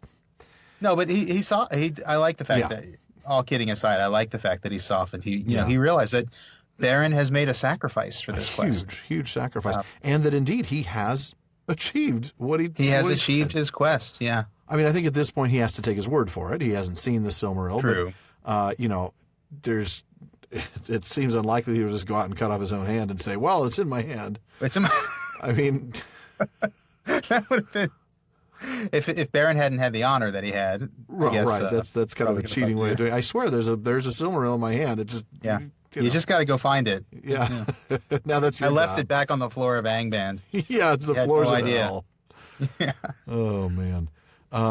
So they marry. At the last he yielded his will. Beren took the hand of Lúthien before the throne of her father. I love that. It's simple, but it's beautiful. But now they're all a little worried because there's still this wolf out there. Yeah. Actually, before we go on to that, I just think it's I like Thingol's realization in that same paragraph that it seemed to Thingol that this man was unlike all other mortal men. Yeah, and among the great and right. He's finally realized that. He's fought fate so much in this story. And he's in so finally many realized other stories, really. Yeah. Well, that's true, yeah. And he's finally come around. He's finally figured it out. What Melian and others knew, but he kind of had to see it for himself. He kind of had to be convinced, and there's something very rewarding about the fact that he finally comes around to that. There really is. You're right. Perceiving that their doom might not be withstood by any power of the world, recognizing this is a fate greater than Arda, that only a Ilúvatar could have written this story.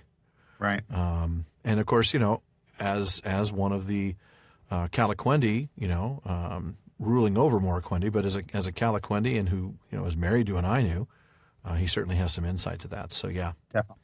that is a good moment. That really is. I'm glad you pointed that out because I kind of glossed over it. I guess I'm just afraid we're going to go 3 hours, but I don't think we will. I think we're moving pretty good, and I think we're doing all right. yeah, it's just there's so much in this chapter. So much happens, and we haven't even gotten to the hunt, but we're about to. Oh, that's true. We are about to. So, yeah, amazing stuff. Yeah, so we're getting to the shadow fell upon the joy of Doriath, right? Yeah. Yeah, not it's the chapter after the paragraph after that is the one I've marked for you to read. It's the one that starts with therefore. But yeah, so we get the shadow falls.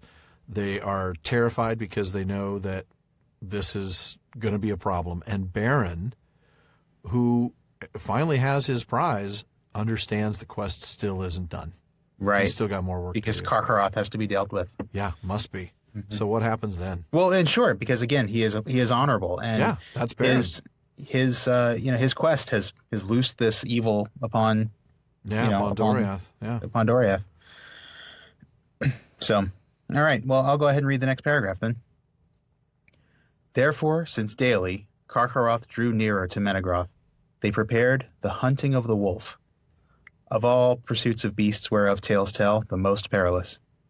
To that chase went Huan, the hound of Valinor, and Mablung of the heavy hand, and Beleg Strongbow, and Beren Camion, and Thingol, king of Doriath. They rode forth in the morning and passed over the river Escalduin, but Lúthien remained behind at the gates of Menegroth. A dark shadow fell upon her, and it seemed to her that the sun had sickened and turned black. What a cast of characters. I know. Look at the... Wow. It's like the starting lineup, It's the who's who of Yeah. Huan, Mablung, Beleg, Beren, and Thingol. Ladies and gentlemen, your heroes, the hunting of the wolf. Yeah. Starting at point guard Huan, at 5'7", at 12 hands tall, Huan, the Hound of Valinor. 12 hands. At shooting guard, standing 6'1", of the heavy hand, Mablung. Yeah, exactly. I love it. So cool. And the hunting of the wolf. Yes. The hunting of the wolf, capitalized. I'm avoiding another Duran Duran reference here. You've already gone there. I know, I did. I may regret that at some point. So cool. Dark in the city. I can't remember the rest. I'm trying to remember any words to it. No, let's not. Yeah. Hungry like the wolf. I know, hungry like the wolf. I'm old. Lúthien. Oh, yeah. I had that on cassette tape when it first came out. Vinyl. How was it? Vinyl. Oh, wow. Yeah. Legit.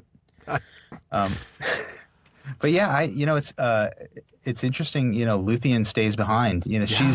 She's not one to shy away from a quest. But, no, she has no problem, getting in the action, getting in the thick of things. But she stays back, and it seems to her the sun had sickened and I wonder black. if her dad made her stay behind.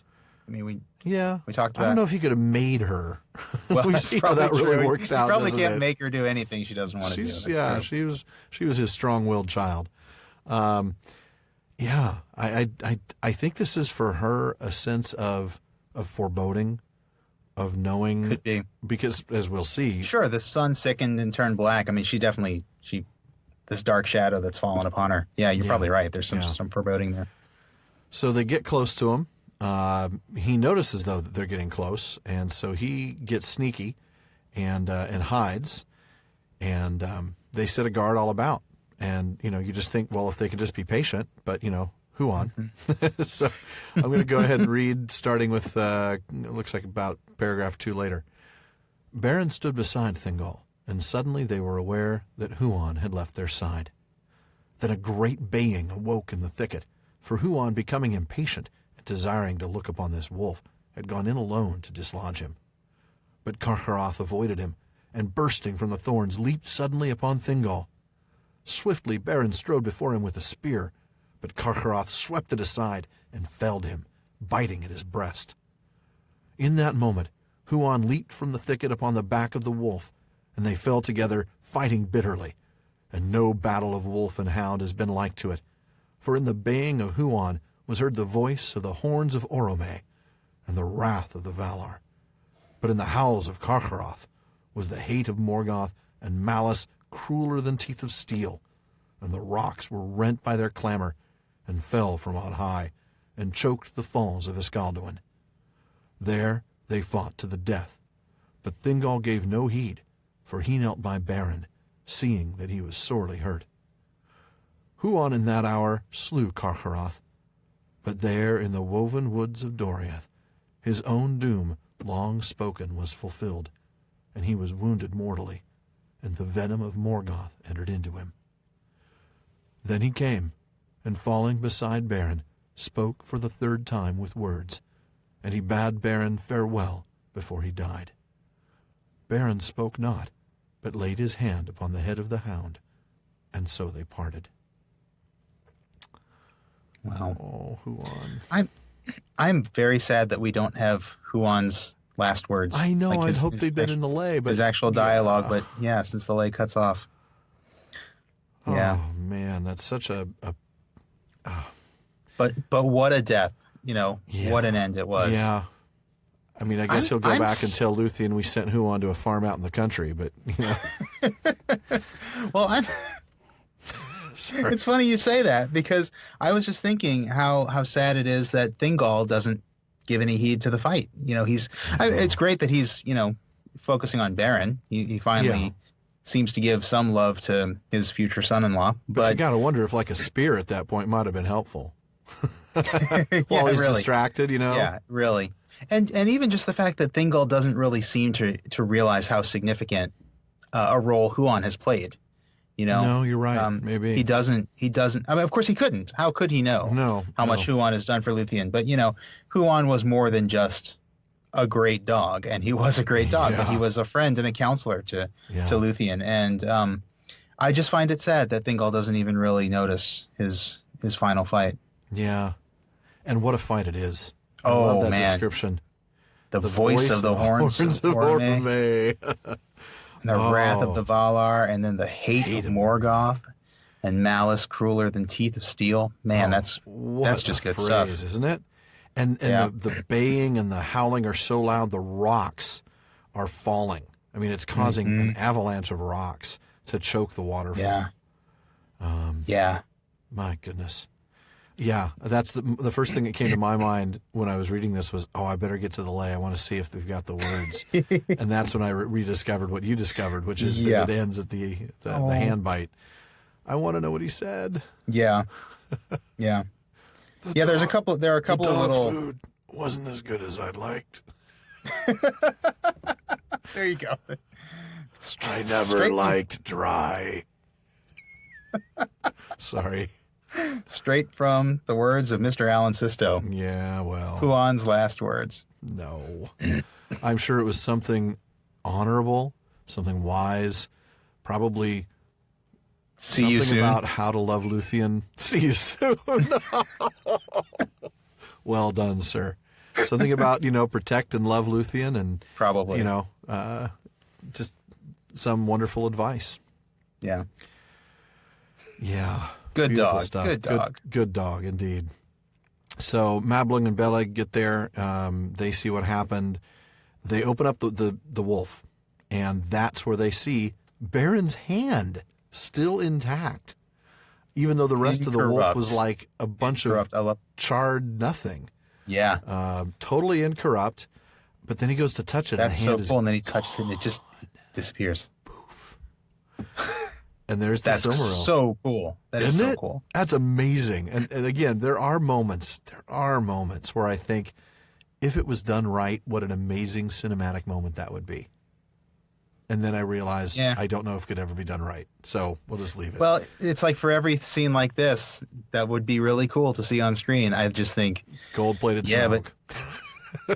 What was it? Gold-plated Smaug. That's all I think of. And then I'm like, exactly. No, never I just mind. think of I'm just imagining Huon and like a little some bad animated speaking mouth effect, and I just think no, don't need it. No, yeah, you probably. But I'm with you. There are some scenes that I would just love to see. Yeah, Morgoth falling and the crown falling off his head. That would have been a really cool scene too. But that would have been cool. This one you can the just poetry see it. conjures such an image too, doesn't it? You can really see this in your head, this the corpse of the wolf, all blackened and just just destroyed, and then this hand intact with the red glow through the flesh, and then you reach out and touch it, and the hand's gone, and there's this Silmaril, and the light of it filled the shadows of the forest all about them. Yeah. So Mablung takes it, and I love this. He doesn't take it and keep it, or even take it and give it to the king. He takes it and puts it in Beren's hand. Quickly and in fear, I would add. Like, I just want to make sure I have clean will. He's like, I'm not touching this more than I have to. No. Where are those tongs again? Yeah, seriously, I could use some tongs. Anybody got a pair? And he's aroused by the touch, and he holds it up, and he gives it to Thingol. And he says, now is the quest achieved and my doom full wrought. Yeah. Is that a moment or what? Man, so cool. Oh, so they bring back him. They bring back Huan. Okay, well, so there does seem to be a little bit of recognition of the part Huan has played. He's by his side at least. Yeah, They're bringing him back in honor. Yeah, on a bier of branches. You're right. I mean, he's a dog. You don't normally put a dog on a bier of branches. You'd probably just, like you said, you just bury him and tell everybody you sent him to a farm in the country. Right. Will I ever get over that? Will I ever get over that? I'm sorry. No, it never happened. I'm just playing. Oh, good. Yeah, so they find Lúthien, and she's at the feet of the tree that she escaped from before, Hirelorn, this massive beech. And I think you've got, actually, this next little bit, right? This is such a moment. Such a moment. Yeah, I love this moment. It's, we'll just let it stand for itself, and then we'll talk about it. Go for it. There she set her arms about Beren and kissed him, bidding him await her beyond the western sea. And he looked upon her eyes ere the spirit left him. But the starlight was quenched, and darkness had fallen even upon Lúthien Tinuvio. Thus ended the quest of the Silmaril, but the lay of Lúthien, released from bondage, does not end. For the spirit of Beren, at her bidding, tarried in the halls of Mandos, unwilling to leave the world, until Lúthien came to say her last farewell upon the dim shores of the outer sea, whence men that die set out never to return. But the spirit of Lúthien fell down into darkness, and at the last it fled, and her body lay like a flower that is suddenly cut off, and lies for a while, unwithered on the grass. Once again, we get a beautiful flower picture with Lúthien. We've seen a lot of those, the flower and the scent. Yeah, and you pointed out this unwithered on the grass, which seems to recall Muriel's death and the idea that her body was literally being unwithered, literally not decomposing, literally unwithered. I never really even thought about this, that it would be, I never really thought to take this literally, but I think you're right. I think that is what's going on here. Well, yeah, look at, in fact, that's the exact word. We get the maidens of Este tended the body of Muriel, and it remained unwithered, but she did not return. So, the exact same phrasing. Wow. In this one, nobody has to tend it. I don't know if that's significant or not. But, what a beautiful moment. And, it also gives us some insight into what happens with men. We know that they leave the world forever, that they can't stay forever, that they leave and they don't return. And we've known that for a long time. But it appears they get one last bus stop at Mandos. Right. Before they get out to the shores of the outer sea, and he's going to stay there and hang out and wait for her. And I wonder, this is pure speculation because we don't know, but I wonder if they have a sojourn in the halls of Mandos similar to what elves do, where they kind of some sort of purgatorial thing, perhaps. Well, that was that was something. If you remember episode 10 when we did that thing on death, that was in his original concepts. I mean, I don't want to put too much stock in that because so many of his original concepts changed. I mean, elves were originally reincarnated into baby bodies and all of that. And he obviously abandoned many of those things. Right. But if you remember, there was a different judgment. There were three different judgments. Or there were three different fates. Like men could, they were at this time, the early stage, if I remember correctly. The best ones were sent to Valinor, or to something that was like Valinor. It was like I think it was a separate place in Valinor that was for men. Others were sent to basically hell. It was to Melkor, and the others were on some boat that kept sailing around. That's forever, right. remember? That's right. The boat. Yes, some I do remember purgatorial that. sort of thing. And I don't know that I'm remembering all the details accurately. I really don't know that I am. Yeah, I wonder if that was like a purgatory or a limbo or something. Limbo, You know, yeah, I think it was weird. limbo. Was probably It's interesting. more accurate, but it certainly would. That wouldn't be a surprise given Tolkien's Catholic background, particularly, as opposed to maybe other denominations of Christianity. Right. That the idea of a purgatorial thing would make sense. But Right. I love that he's willing to wait for her just to say goodbye.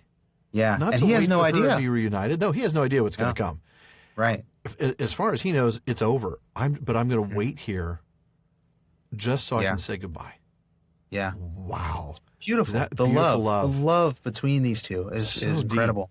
It's incredible. so deep. And yeah, you just can't help but start to cry. I mean, you're really thinking about that. I mean, here's a guy who's willing to wait a near eternity, because Lúthien is immortal. And it may take her a very long time. He doesn't know that she's going to, essentially die very shortly. Right. But he's going to wait for her.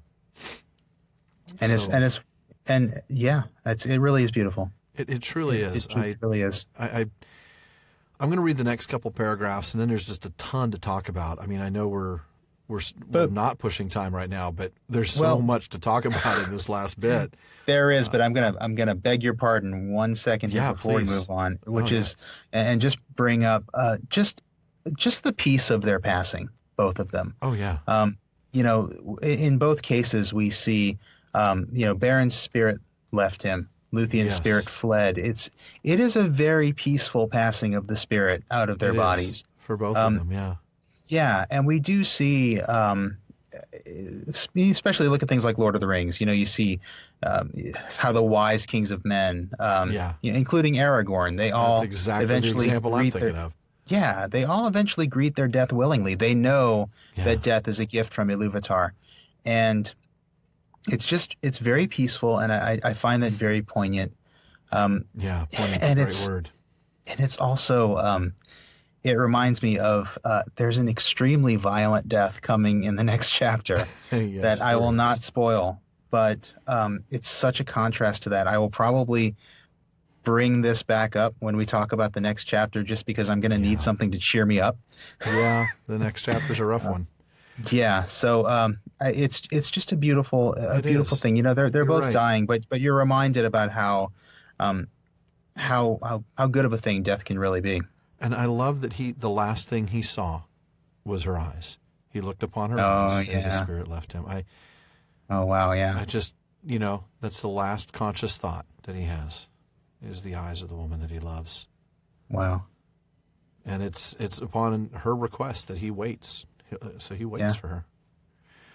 But he doesn't have to wait as long as we thought, because then a winter, as it were the hoar age of mortal men, fell upon Thingol. But Lúthien came to the halls of Mandos, where are the appointed places of the Eldaliae, beyond the mansions of the west, upon the confines of the world. There those that wait sit in the shadow of their thought. But her beauty was more than their beauty, and her sorrow deeper than their sorrows. And she knelt before Mandos and sang to him. The song of Lúthien before Mandos was the song most fair that ever in words was woven, and the song most sorrowful that ever the world shall hear. Unchanged, imperishable, it is sung still in Valinor, beyond the hearing of the world, and listening, the Valar are grieved. For Lúthien wove two themes of words, of the sorrow of the Eldar, and the grief of men, of the two kindreds that were made by Ilúvatar to dwell in Arda, the kingdom of earth amid the innumerable stars. And as she knelt before him, her tears fell upon his feet like rain upon the stones, and Mandos was moved to pity, who never before was so moved, nor has been since. I wish I could hear that song. Yeah, I'm with you. The most sorrowful and the most fair. Yeah. And Yeah. It's interesting that it's sung still in Valinor beyond the hearing of the world. Yeah. It's still in their top 40, still in their playlist. Right. I mean, these are the Valar. Yeah. You know, they sang the music that led to the creation of the universe. Absolutely. This is still in their top 40. It's incredibly profound. It is. The insight that Lúthien must have to be able to weave together two themes. Yeah. One of elves and one of men. And the language here so clearly echoes the language of the Ainulindale. Doesn't it? And the various themes. I just don't know what to say about it that's going to do it justice. It's just it's a lovely thought. It really is, and we're reminded of some key things here. The two kindreds that were made by Ilúvatar to dwell in Arda. You know, we're gonna touch more about that here as we talk about their union, what happens next. But the fact that dwarves are not really included in this particular spot. The two kindreds that were made by Ilúvatar to dwell in Arda. Yes, the dwarves are allowed, but they were not the ones originally intended or made to dwell here. And that's important because we get to a little bit of that here in terms of the elves and men. So there's that. There's the sorrow of the Eldar and the grief of men. Those two, of course, are absolute synonyms, and they really could mean the exact same thing. But somehow I see a slight difference. And I know this probably only applies to the Noldor, but there's just a bit of regret, a hint of regret in sorrow. I don't know. I think you're onto something with the difference. I think I can see sorrow going a little beyond just the Noldor, and really just think about when we've talked about the differences between elves and men. We talk about the serial longevity that the elves have, and how they're doomed to immortality, if you want to call it that. Well, fated. Doomed is in fated as opposed to like punished. Right. Yeah. Well, right. Yes, but I guess I also mean it in the negative sense. Oh, okay. It's kind of a negative thing for them. It is. They I always go back to that line that the messengers from Valinor say to the guys in Númenor. Yeah. Which one of us should be jealous of the other? Right. You want what we have. There are times we want what you have. Right. Yeah. And I think that this idea of the elves just being sorrowful for an Arda that they've lost, but that they've lost the Arda of old. Arda is constantly changing, and they're stuck there. They have to live through all of its various changes, and I can see that being a sorrow. It is a little different from grief, because grief is what you feel for someone who's passed and who's gone forever. I don't know. I guess I am having a little trouble articulating it, but I think you're onto something there, and I think that sorrow is just sort of the modus operandi of the elves, and grief is that of men. It's wow, it's lovely. It really is beautiful, and I love the description of her tears, that they fell upon the feet of Mandas like rain upon the stones, and he was moved to pity. A guy who never has experienced pity in his existence. No, never ever moved to pity. He is the stern speaker of doom. Every time he looks at Nienna, he just shakes his head. There goes that crazy Nienna. You cry too much, sister. You cry too much. And this idea that he's moved to pity, I think. I'm a big fan of Greek mythology. There's a bit of the story of Orpheus here. Again, a singer who went down to Hades and sang a song, before Hades to have his wife released. So there is a little bit of that here, but again, as always, it's the differences that make it significant. And that's right. And I think remember, this is Mandas, and he's moved to pity, but I think he also knows that this is about fate. This is about the plan. Yeah. Mandas, more than anybody, should know. Well, maybe not Manwë. Manwë knows Ilúvatar's thought, I guess, more than anyone. But Mandas should also know, the way the universe, the story, the cosmic drama, yeah. as I think Tolkien might say, Yeah. is fated to play out. And I think there is obviously pity here, but I think the difference is this sense of purpose that he knows Beren and Lúthien have. They're part of the plan, and Yeah. he knows that they are fated to be released. Yeah. And I don't say that to diminish the pity. I just say it not at all. Really to kind of hold up just what Tolkien has done with this sort of, a story that's similar to the stories we've seen before. He's just done something completely unique with it. Absolutely. And, we mentioned Nienna, and I'm reminded of her because this song is the most sorrowful that ever the world shall hear. And that speaks so much to Nienna and how sorrow is beautiful. Because this song is both. This song is the most fair that ever in words was woven and most sorrowful that ever the world shall hear. Mm-hmm. Sorrow is beauty. And we get that with Nienna earlier on, that sorrow is what makes that third theme beautiful. That's true. So, yeah, it's hard for us, I think, to see sorrow as something that can create beauty, but it does. It does. It just doesn't really create it for the person going through it at the time, I think. No, I think it may, not to get too philosophical, but I think, with hindsight, the hindsight that comes from sorrow, you start to, you reflect on the value of what it is you've lost. Yeah, no doubt about that. And that does, create a beauty or make you aware of a beauty.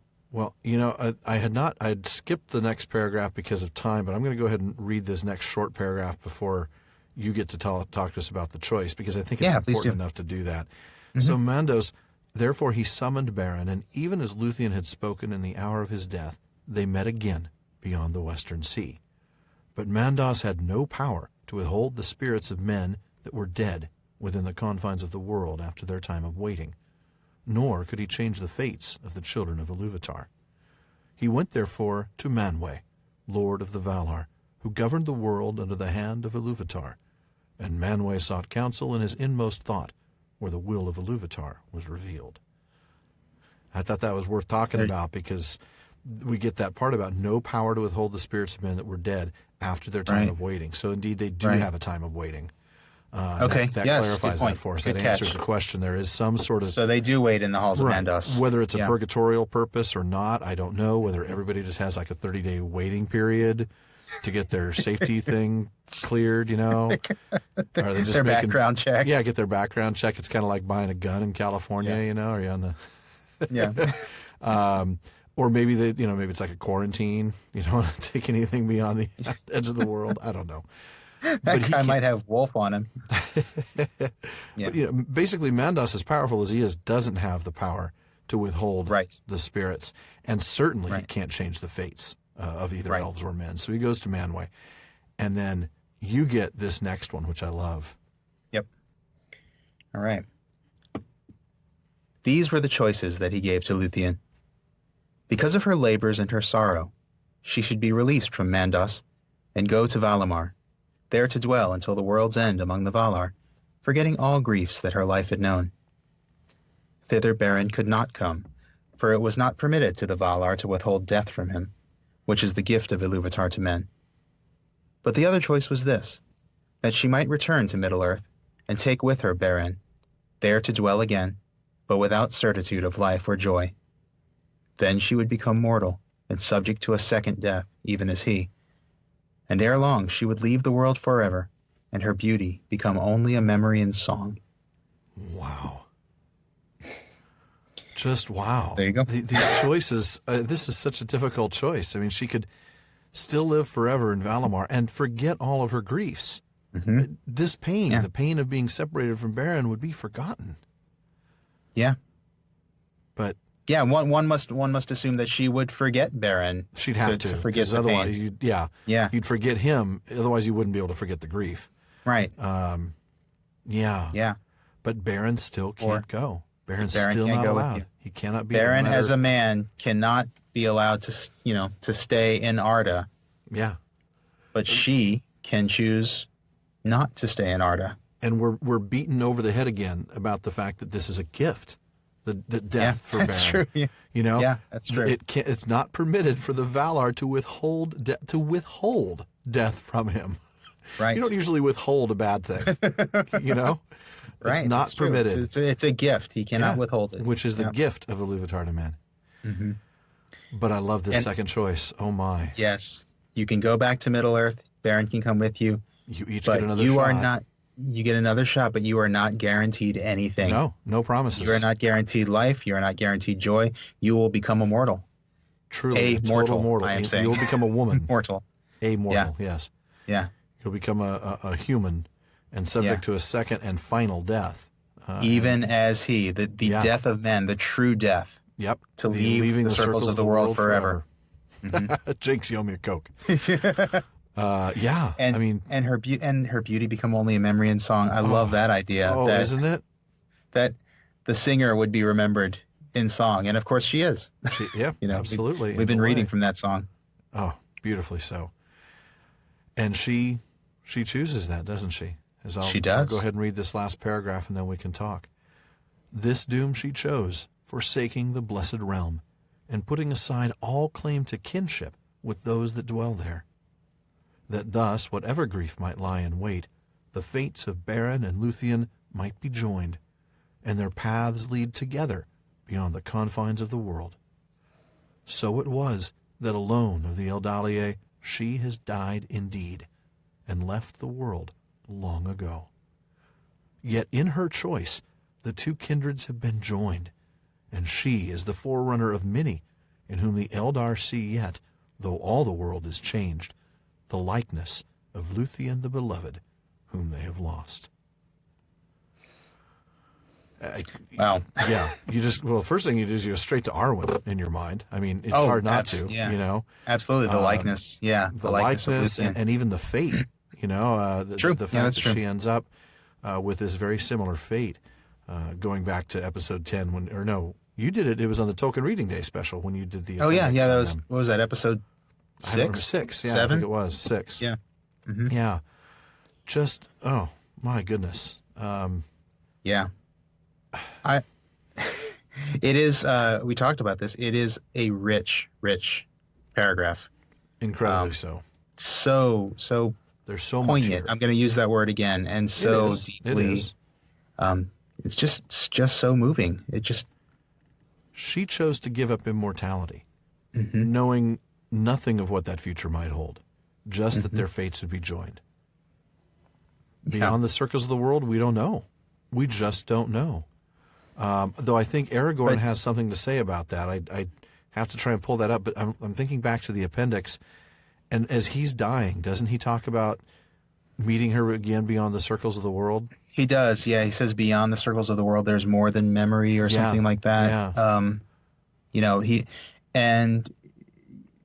It's going to bug me now. But I know, me too. I was going to try to dig it out. He does say something to that effect. Yeah, I'll try to find that while we're talking. I think Lúthien has to know that in some sense too. I mean, she has some Estelle here.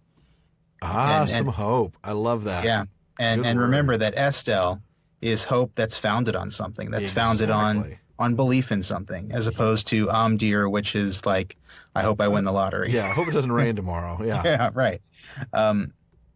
She has hope. She knows that there is something beyond. She knows that she'll be reunited with him. Yeah. I'm trying to find. I'm going to find it here. Yeah. Let's see. I speak no comfort to you, for there is no comfort for such pain within the circles of the world. Then he says, the uttermost choice is before you, to repent and go to the havens and bear away into the west the memory of our days together, that shall there be evergreen, but never more than memory, or else to abide the doom of men. So then she talks about that she's going to do that. And then here we go. In sorrow we must go, but not in despair. Behold, we are not bound forever to the circles of the world, and beyond them is more than memory. Farewell. Okay, I remembered that better than I thought I did. You remembered it very well. Yeah, I love that. And I love that it talks about despair. You know, and then Estelle, which is hope. You know, just recently I put that essay up on hope and despair. And I didn't even touch on them, but that's another great example that they don't, that there's no despair. There's just hope. Yeah. Yeah, by the time this releases, I will have put up something a Yeah. little something on Hope in my latest pondering too. So I think Awesome. it'll be well timed. I'm glad we Very, did that. very well timed. Yeah, I love this. There's such beauty here, and such, again, sorrow and poignancy. But yeah, their paths lead together beyond the confines of the world. But what that means, of course, is of the Eldalier, she's the only one who's died and left the world indeed. Well, until Arwen. Right. True. But boy, although I suppose, we talked about the fact that, I don't know, maybe Arwen isn't considered because she's not there. She doesn't exist yet. Yeah. Or it could also be that because she is mostly elf, but she's got a little bit very of tiny of human percentage blood, too. Yeah, that's true. I don't know. It could be either. She's counted of the Eldalier. I mean, that's I think it's the former. It's the fact that in this, as this is written, she doesn't exist yet. This is a history text, and people in the Second Age and Third Age are reading this, long before Arwen has come along. So. Yeah, that's a very likely possibility. I think that's probably the more likely possibility. Makes sense to me. Not that making sense to me is the standard by which you should measure anything, for that matter. It sounds good, man. It sounds good while we're here talking about it. But we talked about this. She puts aside kinship. Yeah. With the elves. She's not an elf anymore. She's no longer an elf. She is now human. Yeah.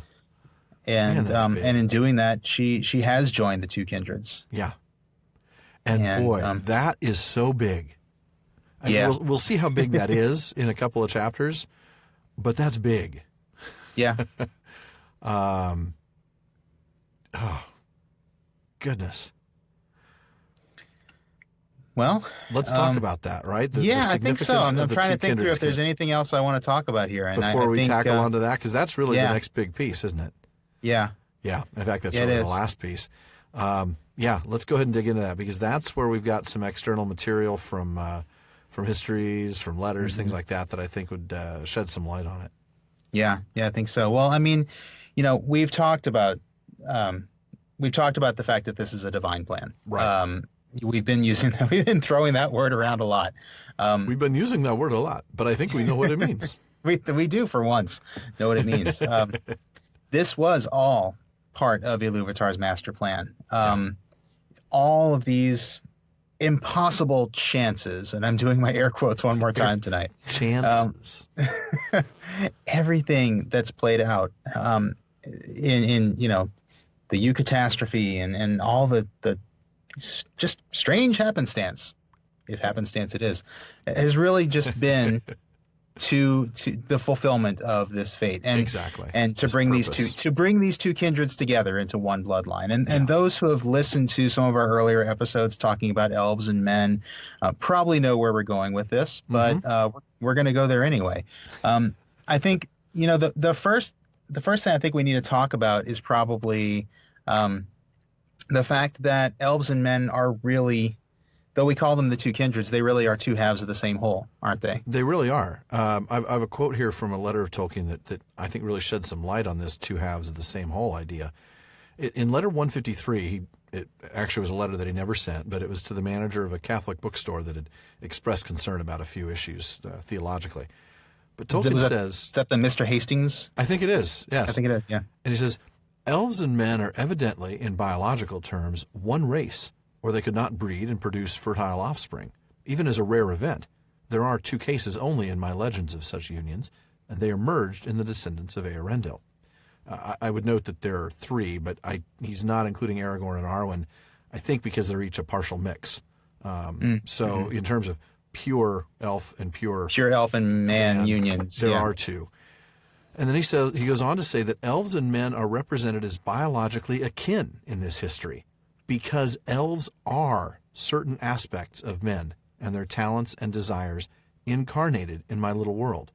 They have certain freedoms and powers we should like to have, and the beauty and peril and sorrow of the possession of these things is exhibited in them. Elves are aspects of men. Right. We've seen that before, where elves are basically like man in a not fallen state, or various other things that he said. But that they really are. They're one race. Like men, but more so almost. Like they have more power, they have more beauty, they have more kind of everything. And when they fall harder, don't they? Yeah, that's certainly true. But that's really key, is the fact that they're really two halves of one race. And I mean that's actually the same letter where Tolkien says that this whole case of Lúthien's descendants was a direct act of God. Yeah. He says the entering into men of the elven strain is indeed represented as part of a divine plan for the ennoblement of the human race, from the beginning destined to replace the elves. Wow. And we talked several episodes ago, and we talked about the waning of the elves. The waning of the elves and the rising of men, and the idea that men were always destined to replace elves as the dominion, the children that have dominion over Arda. Right, the ones in charge, yeah. Yeah. Because the elves were going to fade. Yeah. Because the elves were going to fade. They were destined to fade from the beginning. And this Lúthien and Beren is really the first step in this ennoblement that he talks about. He uses this word noble again in another letter that speaks of these unions, and it's so this is letter 144, and he says, the elder children doomed to fade before the followers, that's men, right, and to live ultimately only by the thin line of their blood that was mingled with that of men, among whom it was the only real claim to nobility. So there he is talking again about the fact that elves are destined to fade from the very beginning. That their fate is to live on only in the ennobled blood of men. Yeah. And that elven blood becomes the only claim to nobility in the line of men. Yeah. And I think we just kind of need to ask the question. Which is what we see with the Númenóreans, obviously. I mean, that's right. Absolutely. That's it there. With the Númenóreans, and then again with Aragorn and Arwen, their marriage is sort of a kind of a replenishing of the elvish strain in the Kings of Númenor. And it's just interesting, and I think if we want to look into the question of why, we have to go back. Yeah, well, I mean, we can go back to something that we did discuss back in episode 21, which is, yes, men are they're destined to have dominion over Arda. Yeah. But on their own, they don't have the wisdom to do it. We don't have enough love for Arda in and of itself. Men would try to dominate it.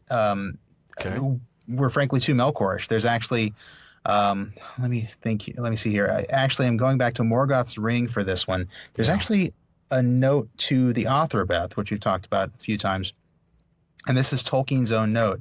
This is on page 342 of Morgoth's Ring. And he says, the elves find their supersession by men a mystery and a cause of grief. For they say that men, at least so largely governed as they are by the evil of Melkor, have less and less love for Arda as itself, and are largely busy in destroying it in the attempt to dominate it. Wow. That's indicting. Yeah, hey, I'm right here. If you're going to talk about me, at least talk about me to my face. Come on, man. I see his point. Arda. Yeah, I mean, sure, absolutely. Compared to the elves, who their existence is tied in with Arda. They're immortal, but they're not really immortal, right? When do they die? They die when Arda dies. They die when Arda dies. Their existence is fully tied in to the length of the world's existence. And men have always been the guests. Right. In we're Arda. Short-lived, and so we're trying to get what we can while we can. Yeah. Yeah. I can see that. And so I think it's it's sort of an admission of the fact that the worst tendencies of men are to dominate and to destroy. And this strain of elf blood is really the one thing that in Tolkien's conception can sort of lift men above that baseness and give them the wisdom that they need to govern and to rule and to hold dominion in a noble way. Yeah. And it's not just elf blood. I mean, there's also Maya blood in there too, as we've just seen with Lúthien. I think this is actually later in the book where he calls it a strain of the spirits divine that were before Arda. I remember that. Yeah. So it's not just elven blood; it's also Einirin blood that has been entered into men to ennoble us, to make us better. And That's why those who have it are the ones most fit to lead. That's what we see with Aragorn. Right. That's why we hear things like, we hear things like how the race of men has failed. There's a lot of language of that type in Lord of the Rings. That's true. Well, and that's why Aragorn and Arwen, who are both descendants of Beren and Lúthien, and not, I mean, they're pretty distantly related. I think everybody knows that. They're like, I don't know, 87th cousins, 17 times, I don't know. Right. Somebody's going to know that off the top of their head, and I'm not that person. Well, you know what? I counted it once. I can't remember what it was. They're exceedingly distant cousins. Yeah. But that's why they're brought together at the end as king and queen of Arnor and Gondor. They not only have the wisdom that they learned from elvish teachings, but they ultimately have their root in the Valar themselves through their bloodline. This physiological, this biological link back to Valinor.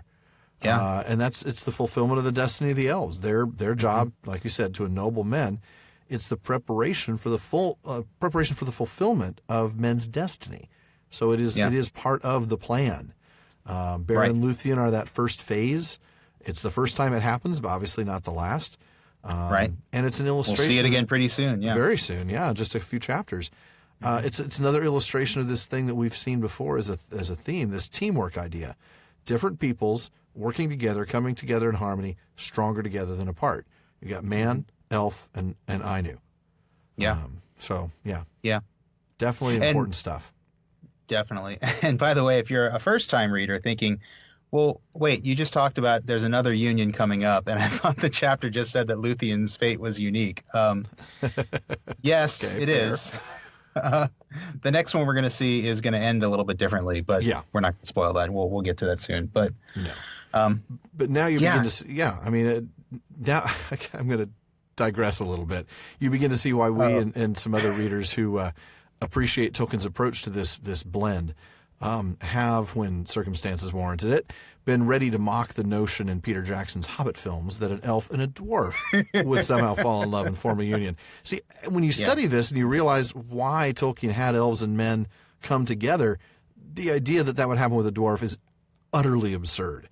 It not only doesn't fit the way he created the legendarium, there's no reason for it. The master plan has nothing to do with the dwarves because the dwarves aren't in the master plan. Right. I mean, they're going to play a small role. We know that it is said that they will help in the rebuilding of Arda, and that's awesome. But they weren't part of the original plan. They're not part of the plan, and that's why, that romance seems silly. And I think it, frankly, for me, and I'm going to go out on a limb here. I find it cheapens it. It does. I think I don't like the idea that Beren and Lúthien's romance, Aragorn and Arwen's romance, and and Tuor and Idril, though we haven't met them, the world-changing romances that, they're all part of one bloodline of ennobled men. Yeah, master plan. Yeah, that is one master plan. That's one destiny for this one family. And to just have a random elf and a dwarf falling in love, I'm glad they didn't get married. I'm glad they didn't have a kid. That would have been worse. Oh, that would have been worse. That would have been terrible. But just the fact that it's hinted at for, frankly, I think, the wrong reasons, from a Hollywood perspective. Well, right. I just find it cheapens something that was so key to Tolkien's conception of his legendarium. And as you said, there's just no reason for it. None at all. But Tauriel mockery aside, that wraps it up for another episode of the Prancing Pony Podcast. We hope you Tauriel fans will bear with us and keep listening. As always, we thank you very much for joining us tonight. We apologize for our comments about Tauriel, but not too much. I was going to say, I don't think I apologize. I just don't want to really have massively hurt feelings. Just hope you don't hate us for it. And join us again next time when we'll read through Chapter 20 of the 5th battle, Nirnaeth Arnoediad. Oh, man, you got to say that. Yeah, thank you. Thank you very much. That's right, folks. Bring your box of tissues. It's the battle of unnumbered tears. Nirnaeth Arnoediad. It is quite a tongue twister, folks, but get used to it. And remember, if you need cheap paperbacks to mark up, please use the links on our library page at theprancingponypodcast.com. We also have links to audiobooks and music CDs and a bunch of other cool things for your Tolkien collection. Yep, and if you haven't done so already, please subscribe on iTunes or Google Play Music. And if our subtle hint at the beginning of the episode wasn't enough. We do need your iTunes reviews, so please leave one if you haven't. We greatly appreciate your support. It only takes a few seconds to a minute. We're also on Stitcher and TuneIn, and thanks to those of you who are connecting with us on social media. Definitely. After all, this is The Prancing Pony, and we love the conversation we have in the common room on Facebook at The Prancing Pony Podcast and on Twitter at Prancing Pony Pod. And social media, of course, is a great place to share our podcast as well. So please retweet us, share us, tell your friends. Anyway, one last thing as always, don't forget to send your questions, comments, or who you'd bet on to win a left-handed duel between Beren and Maedhros to the Prancing Pony Podcast at gmail.com, and we'll try to get him into our next episode. Well, 2 hours and 10 minutes is still far too short a time to spend among such admirable listeners. But until next time. Farewell, friends.